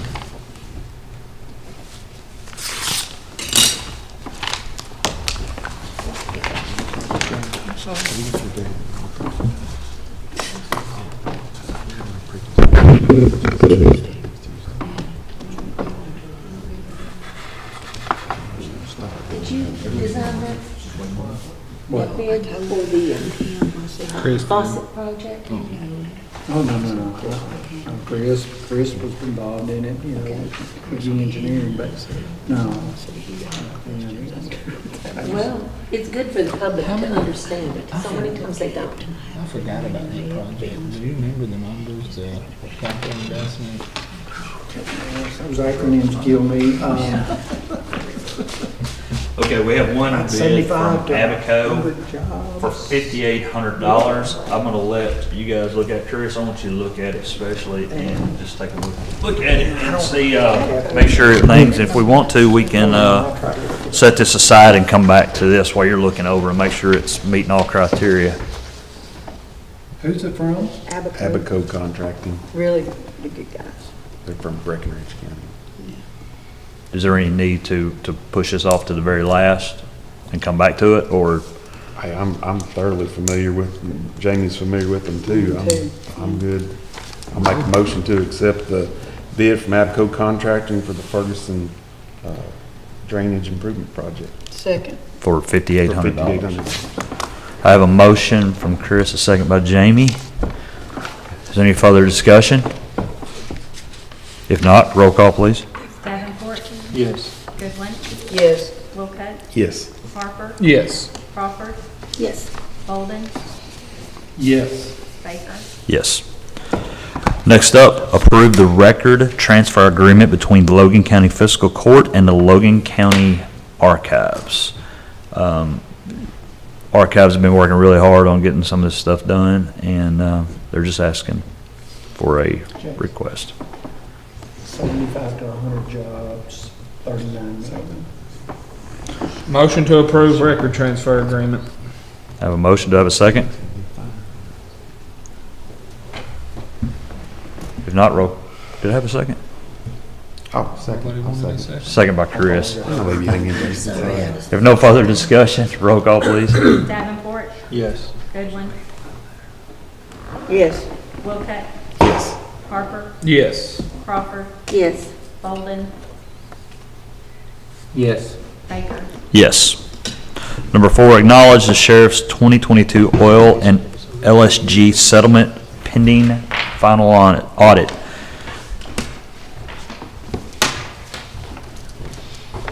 Looks confusing to me. Well, it is. What it is state sends those down. It's basically a limestone sand mineral tax bills. They send them out late on election years because the transition of a new sheriff and things like that. It's potential. So that's why they send them down late this year. It just happens every election year. So, Motion. and we only have 2. Motion to acknowledge. Second. And we ain't got a new sheriff. That's right. I have a motion and I have a second. Sheriff, do you have anything else you want to add to that? Auburn. Sheriff, you have anything else you want to add to that? Nope. All right. If no further discussion, roll call. Davenport, Yes. Goodwin, Yes. Wolcott, Yes. Harper, Yes. Crawford, Yes. We Bolden, don't have any on gas wells, do We do. Yes. That's the guy who's talking we? We don't have any in North Logan? used to it. Thank you, Sheriff. Somebody in Auburn and they start. No, there's the tax bills for a gentleman in Auburn. I don't, Talking about oil well tax. talking about oil. Oh. We have a few of those too. Thank you, Sheriff Stratton. Number 5, approve the transfer of one HP Office Jet Pro 8100 printer that does not have an inventory number from the Logan County Judge Executive's office to the Logan County Animal Shelter. So moved. Second. I have a motion and a second. If no further discussion, roll call. Davenport, Yes. Goodwin, Yes. Wolcott, Yes. Harper, Yes. Crawford, Yes. Bolden, Yes. Baker. Yes. Number 6, approve One America as the county's employees life insurance provider retroactive 10/12 of 23. So essentially what that is, just a little brief. So for many years, for as long as I've been here, we have had Anthem Life as the provider for the county provided life insurance policy. It's a $10,000 policy. Anthem's getting out of the life insurance business.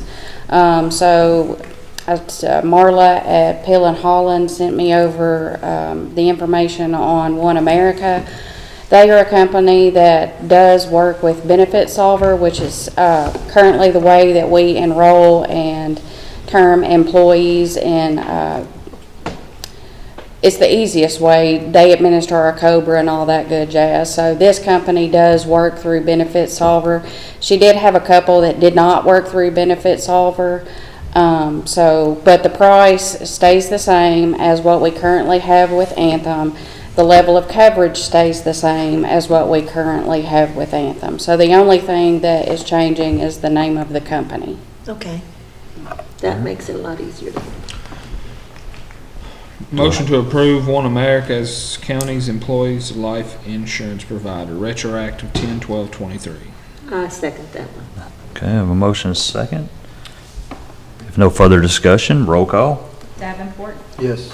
Goodwin, Yes. Wolcott, Yes. Harper, Yes. Crawford, Yes. Bolden, Yes. Baker. Yes. Number 7, hold the first reading of ordinance number 23-230-04, an ordinance related to certain amendments to the personnel policy and procedures, compensation plan, and classified plan adopted on January 11, 2005, replacing administrative assistant with assistant finance officer at the Logan County Judge Executive's office, and creating a position of animal shelter part-time for the County Judge Executive's office. Spoke with the judge last week, and he, roles change and what people are doing in the office to change. So, we had the position of administrative assistant, which has kind of more or less adapted to doing a lot more financial responsibilities than just being an administrative assistant. So, he would like to change that position from administrative assistant to the presented assistant finance officer, and to adjust the pay accordingly. So basically, this position is doing a lot of things, I believe, for the county treasurer, and in addition to filling in for fiscal court clerk and doing the trainings and basically Amanda's 2.0, we call it that? Yes. Amanda 2.0? She's working hard. She really is. She is. She's doing an excellent job, and the responsibilities of the administrative assistant, she's doing way more than that, and it's just not. I think it's time to do that. Well, basically, I think the judge wants to adjust the job description according to what she's actually doing. And Absolutely.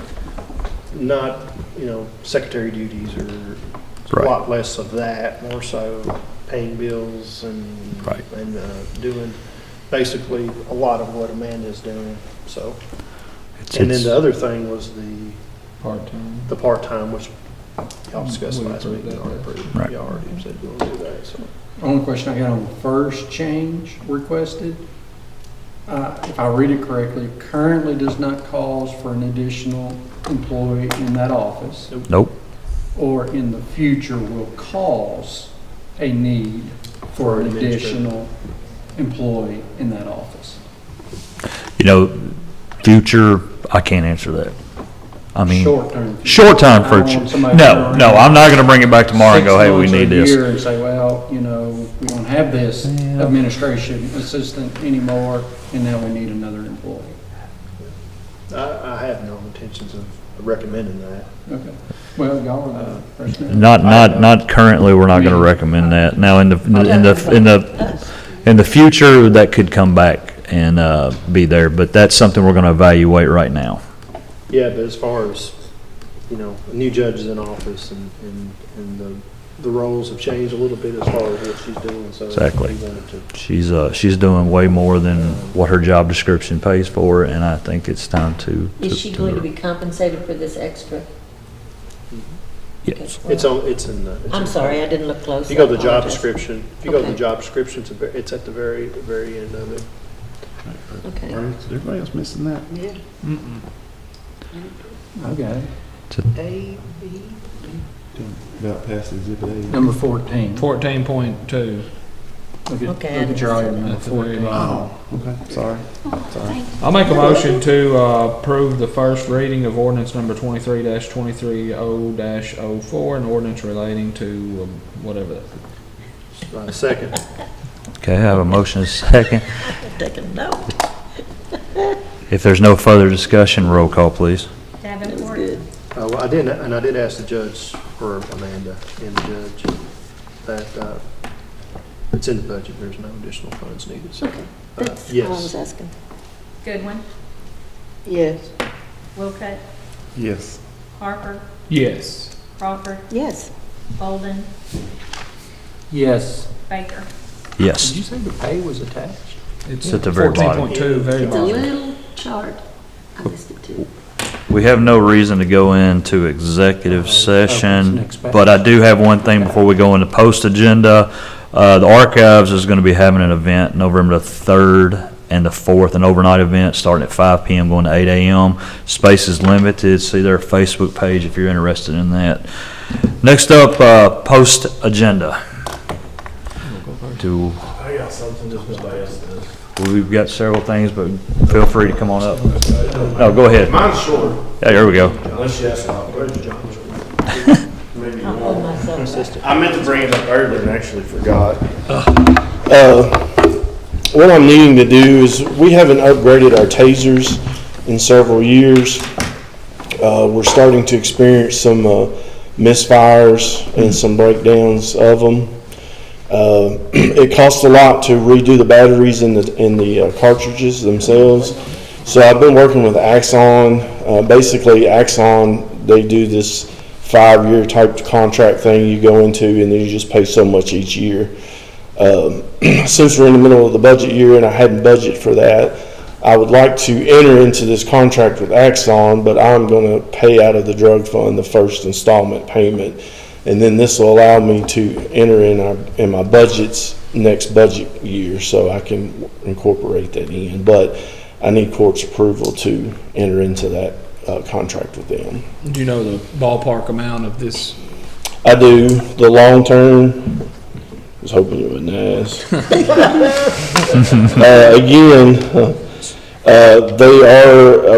getting the newest upgrade of technology in the taser, which we're probably 5 years behind on anyway. So with this new taser, it includes the cartridges and batteries, to where the old taser system that was separate.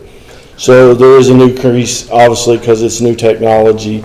This taser has more than one shot capability. The tasers we use now are a one shot. You have to carry an extra cartridge with you, which generally you're not going to use that because if you're using the taser, it's a situation that you can't take. You're not going to reload. You're not going to be able to reload. So there's some advantages with the new taser. It is the latest technology, so it's scientifically sounder than the tasers that we use now. But they are a vital tool in what we do and use. So the keeps locking me we're in. in a contract currently with Axon. Well, for the body cams, everything is broke separately. You have cams, you have in-car, you have tasers, so it's all kind of a separate contract. Is that on a state bid, like a state contract that? Yeah, it is. Gotcha. No, I mean, you shouldn't, right? I mean, it's a specialized. It's part of our infrastructure that we already have with Axon. So that was a second question. I didn't feel like we had to do that, but. Gotcha. No, if the state has a contract with. I don't know if it's not a state contract thing. Okay. It is just I know it's a specialty thing. It is a specialty, and Axon markets that corner of taser. Honestly, I don't think there's even another taser company. There are civilian models, but as law enforcement, Axon is Are you all going to keep your current tasers and they're just going to change something, or are they going to? Yeah, basically, we went through our last contract and continued to use what we had. One, it was just they were working and they were fine. I knew eventually we were going to have to upgrade them. Like I said, I think ours is Taser 5s or something they call them, and this is Taser 10. So you can see the models that I think there's 2 models above us that we hadn't upgraded to, because what we had was functional. But with the recent misfires, it's technology that's outdated, honestly. And they put it all in a big package, but it's quite a bit of money. But the total price, and it's broke down by year, so I don't know if you want it yearly or. Is that like 24? How many is like 24 tape? How many you got? That includes what to expect out of that you'd be adding to your budget next year. Next year, I would add, it would be a $7,952 increase. Now, after that budget year, it would go to $35,756. For one year. Yeah.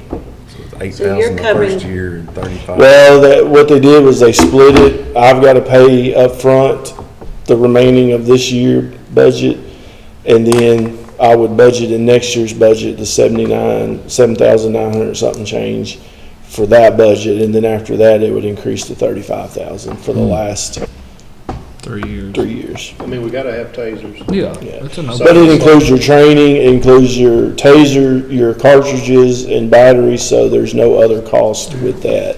So if you incorporate that in with what we're doing now, it's not that far off. Our office had to have tasers, and we need the latest stuff, so the cost of doing business, we got it. It is, and I tried to hold it off as long as I could, so. We're covering 79 of the second year. So you got to give me those numbers. Yeah. Which gives me time to put that in my budget for approval. I think he said $7,952 he's going to cover, which is the remainder. $8,000 this year. He's covering out of his money. The total expense is $159,000. And $50. But that's 5 years. And that's for the whole contract, yes. 5 years. So next July will be $35,000 for the next full fiscal year. Is that what you're saying? The upcoming budget will be $8,000. Oh. And then after next year's budget, it goes to the $35,000 and change. We're going to be covering the same thing he is the second year. Yeah. Joe has a question. Does the state police carry this taser? Yes. Okay, then it's on the state bid, I guess. All right, let's run. Probably so, yeah. I'll make a motion to allow the sheriff to enter a contract with Axon for the tasers, and he's going to pay for the first remainder of this first payment, with yes. his drug fund. Yes. Second. Okay, I have a motion, and a second. Is there any further questions? Yeah, so anybody seen the contract or read it? Joe will before the judge signs it. Well, I mean, you've made a motion to sign a contract that ain't nobody read. I mean, I ain't voting for that. I'm all for the tasers. It saves lives every day. I'd rather see a police officer have to pull a taser than a gun.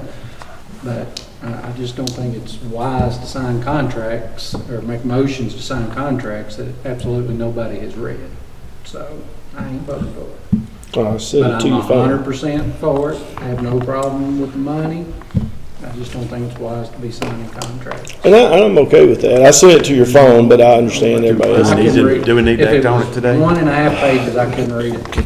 No, you don't have to. Can we hold this over till next meeting? Are we just gonna postpone it till That's- next that's- meeting? that's Is that fine. all right? I mean, Well, if it's an urgency, I mean, y'all could, I agree with Thomas, but at Review the it same and- point, at the same time, I trust that my sheriff's read it, and then that our county attorney would read it before our judge would sign it as well. it's no reflection on his Right, I ability. understand. It's just a reflection that you should read it and know good practice. what you're entering into, because 4 years from now, it may have a clause in there that we got into one time that we're in a legal disagreement and we got to dispute it in New York City.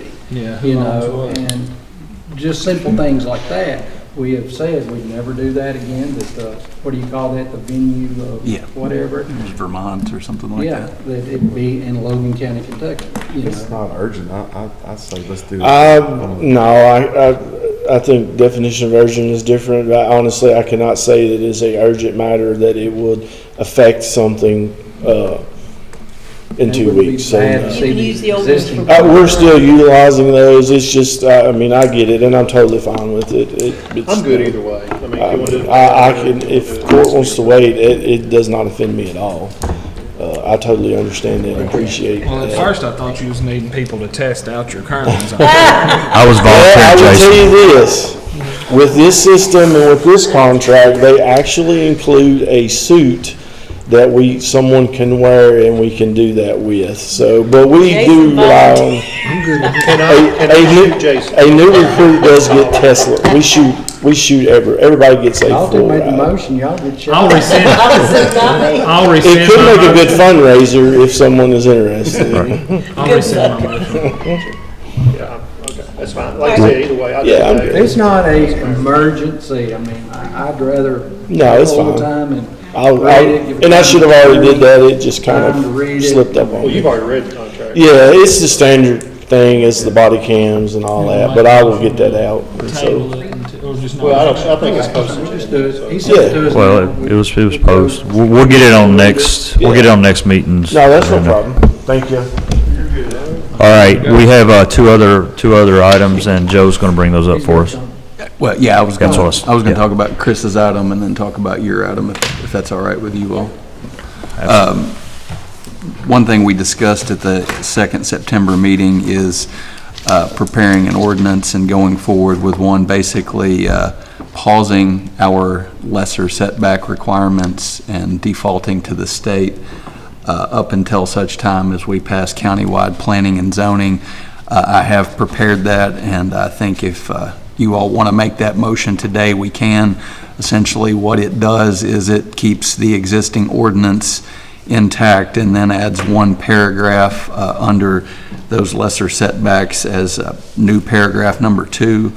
The motion would be to amend ordinance 19-920 with ordinance 23-920, essentially adding in, effective upon the passage of this ordinance, the Logan County Fiscal Court hereby suspends the above set forth setback requirements for an adjoining property owner, residential neighborhood, school, hospital, and nursing facility, and adopts the statutory setback requirements as set forth in KRS 278-704 or any future amendments or future legislation governing the maximum solar farm setbacks.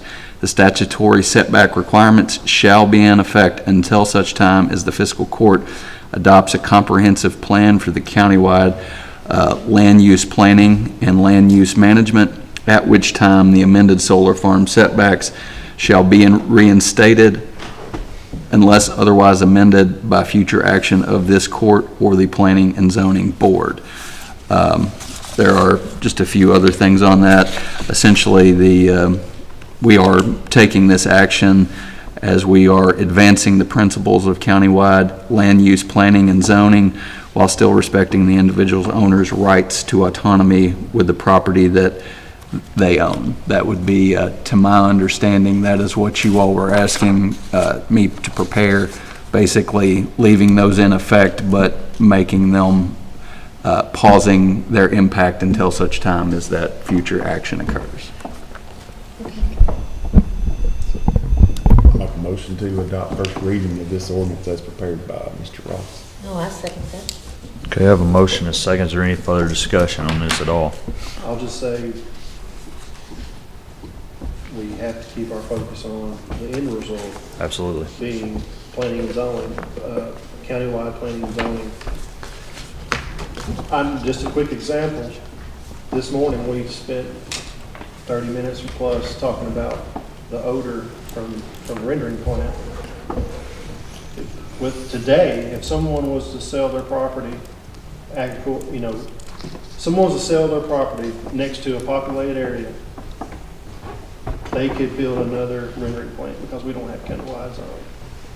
So, but if we had countywide zoning, in order to change it from ag to commercial, of course that would more than likely fail. But yeah, I just want to make sure we keep our focus on a good plan with that. All right. I've had a motion and I've had a second. Is there any further discussion? Well, actually, a week from tomorrow, there's a training going on at the Brad office in Bowling Green. It's put on by, I guess, Kentucky, because it's Kentucky Bill 55, and it has to do with zoning of our counties. And I am going. I don't know how many other people are going, but I think that is desperately needed, and it has to do with what you just said. And I didn't know whether any of you could. It's from 4 to 8 at the Brad office in Bowling Green. And it is about zoning, because I need to know more about it. I need to learn. And so maybe some of you have a better grip on it, but I don't. So that's going to be my endeavor. And I will bring back any information I get if you want me to. Okay. All right. No further discussion. Roll call, please. Davenport, Yes. Goodwin, Yes. Wilcutt, Yes. Harper, Yes. Crawford, Yes. Bolden, Yes. Baker. Yes. Joe, you have one other thing? Yes, Thomas and I were talking this morning. I think we spoke a couple of meetings ago, maybe I believe in August, about the fact that we have a ordinance which allows a subdivision to come to the county and ask that their street light bill be placed on the residents of that and placed on the tax bill. As an update to that, it has been a time-consuming process at this point. It was only done, as far as I was aware, Thomas brought it up, I think around 2005 or 2006. Oddly, the person that was the person that moved forward with that actually works for me. It was Wendell Jackson. He had gotten all the signatures in his subdivision.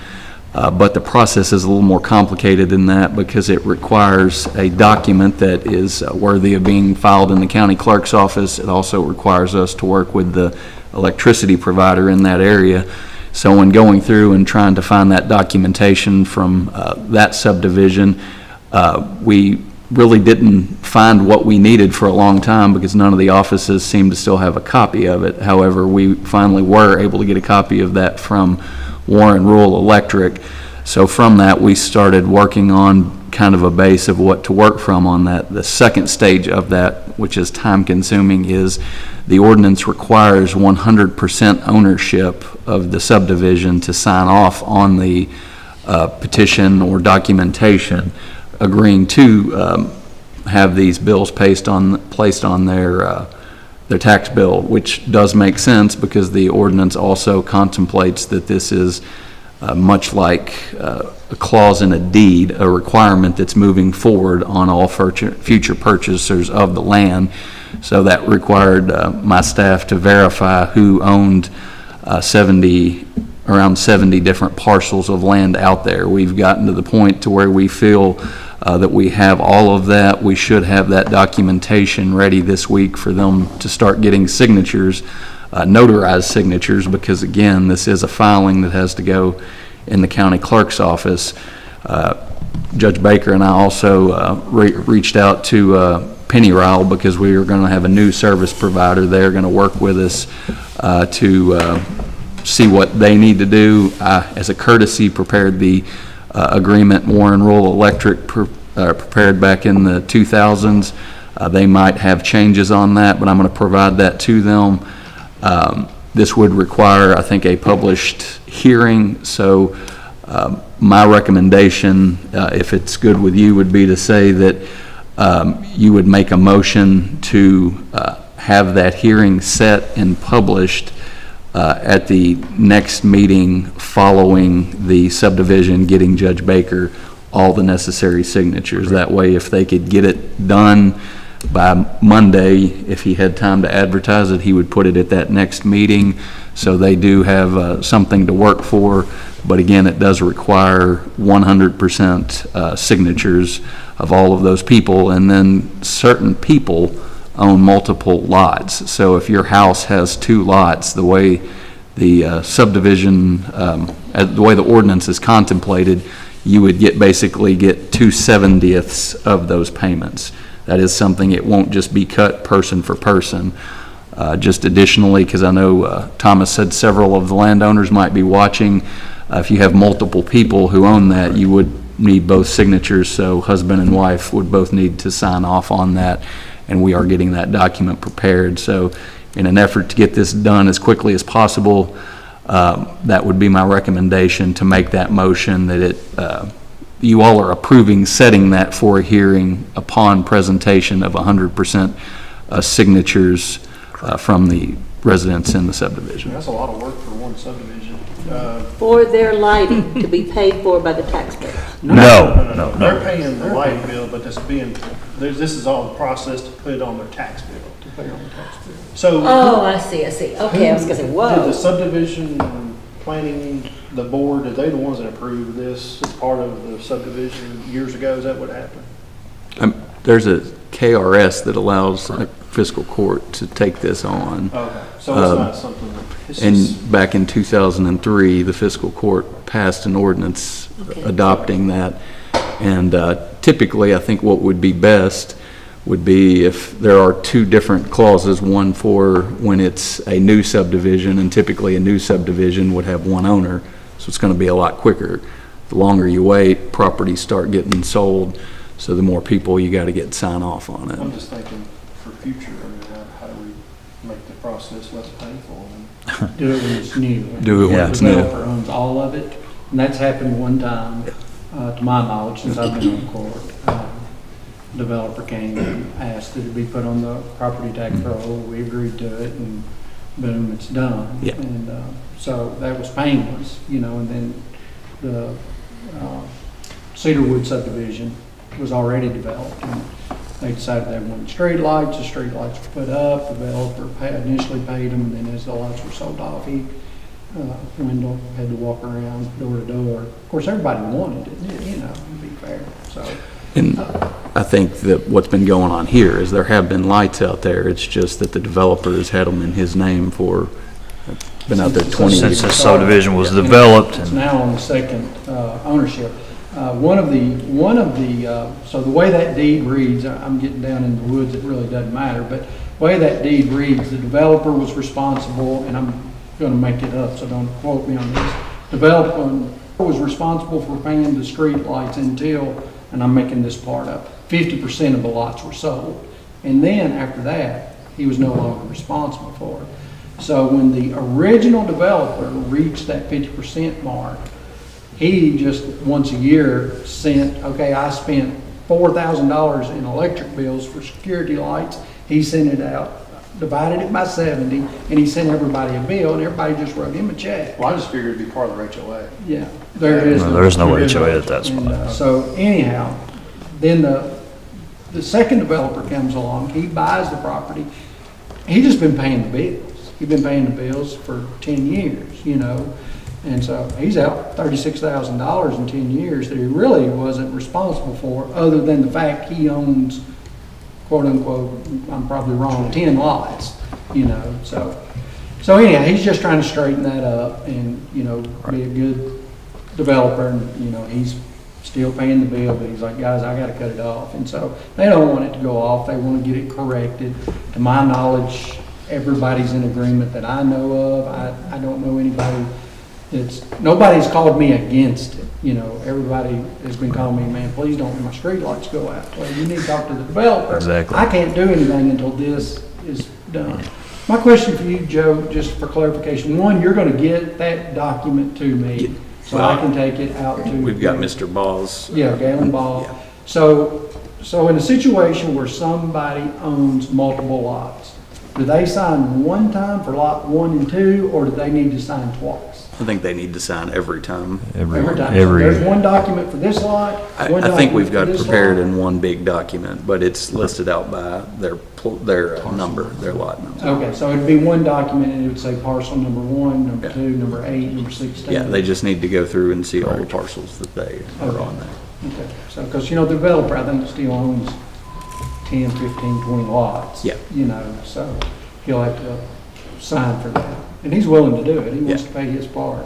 But this sets a precedence for all the new developments that are going on, because they're going to look at that and know where they can fall. So thank you to you and you who've gone to the trouble to do this. Yeah, hopefully the process will be a little That'll make it easier simpler. next time. Your subdivision out there, and I forget the name of it, out there where Yoder's meat processing is. you come Shaker down- Ridge.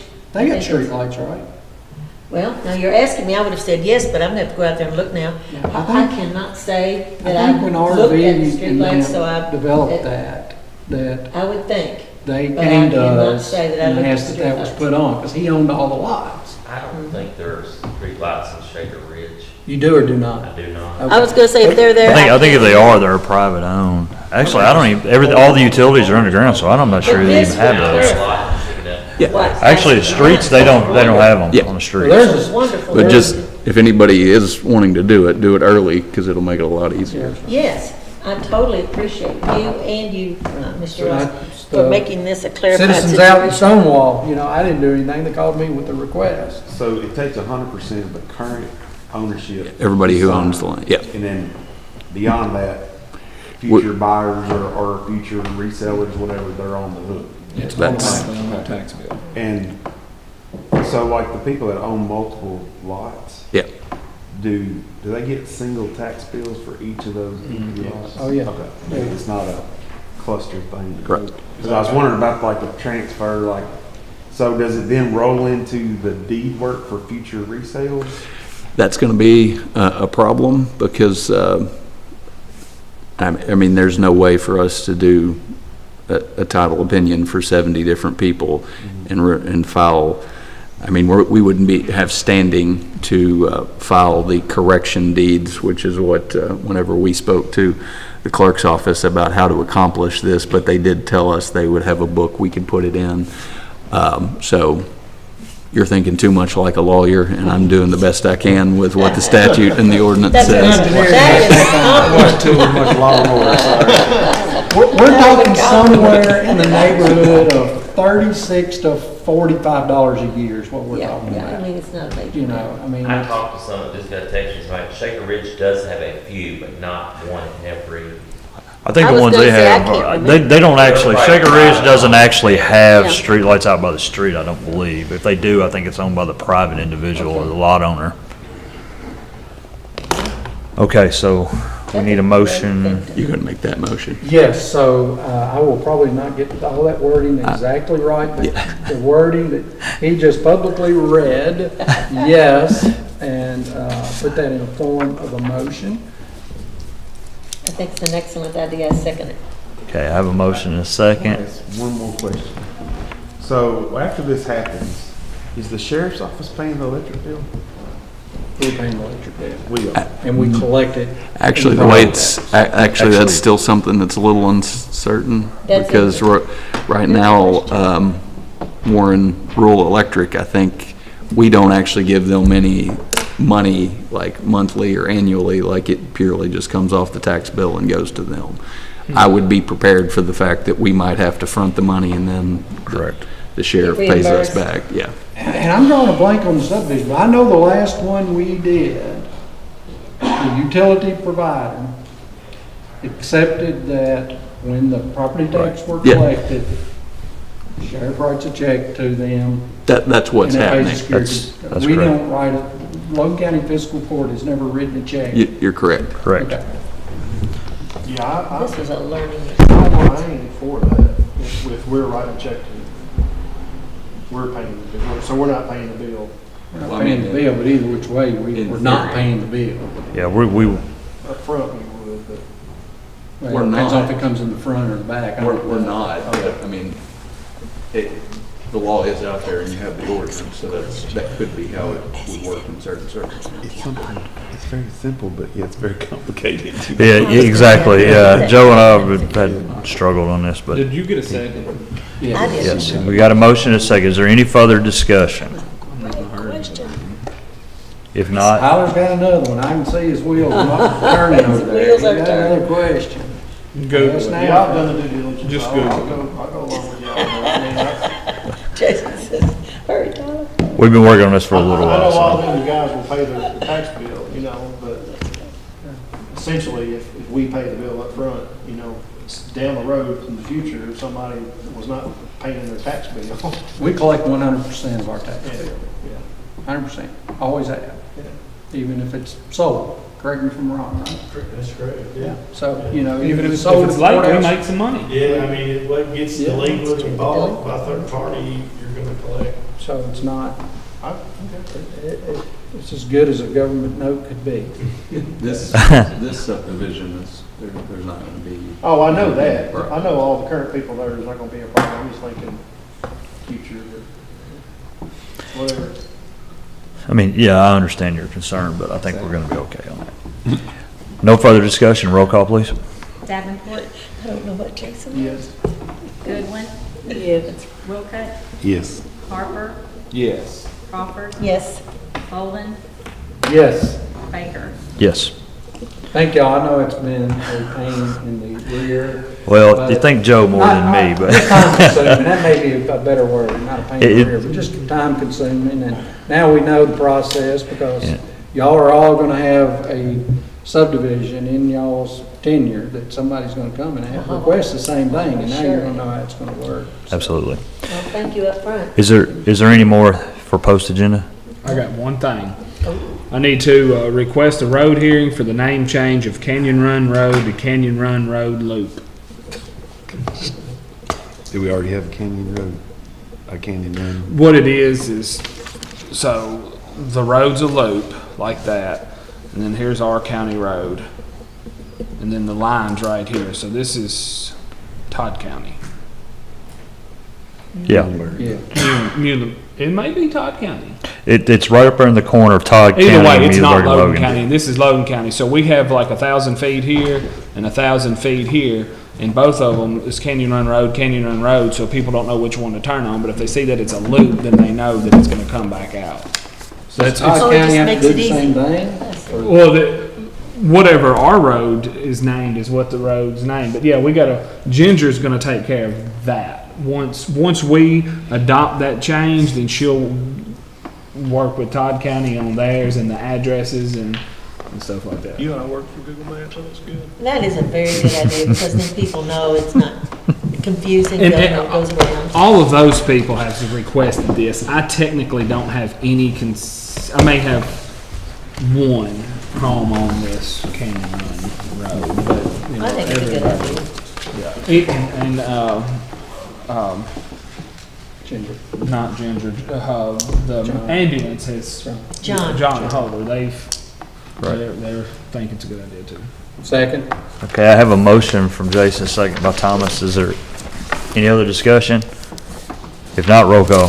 Davenport, Yes. Goodwin, Yes. Wilcutt, Yes. Harper, Yes. Crawford, Yes. Bolden, Yes. Baker. Yes.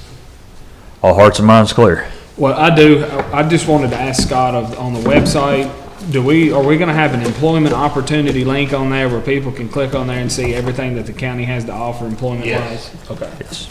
Yes. Cause I know we probably have like 10 job openings right now or maybe more. You're talking about job postings, you're talking about benefits? Yeah, job No. posting. We're gonna have a page Job postings. dedicated to job opportunities Yeah. with, applications that they can print out and fill out. Yep. And at some point. Where are they at on that design?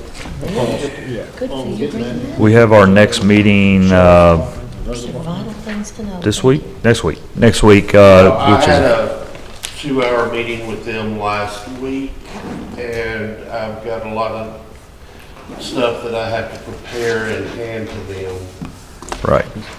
So, There's a lot of stuff that we're working on the backside, getting with all the departments and making sure they know what's going on and going, but we're moving along. Excellent idea. All right, is there anything else for post agenda? If not, motion to adjourn? So moved. Second? Second. All in favor say aye. Thank you, everyone.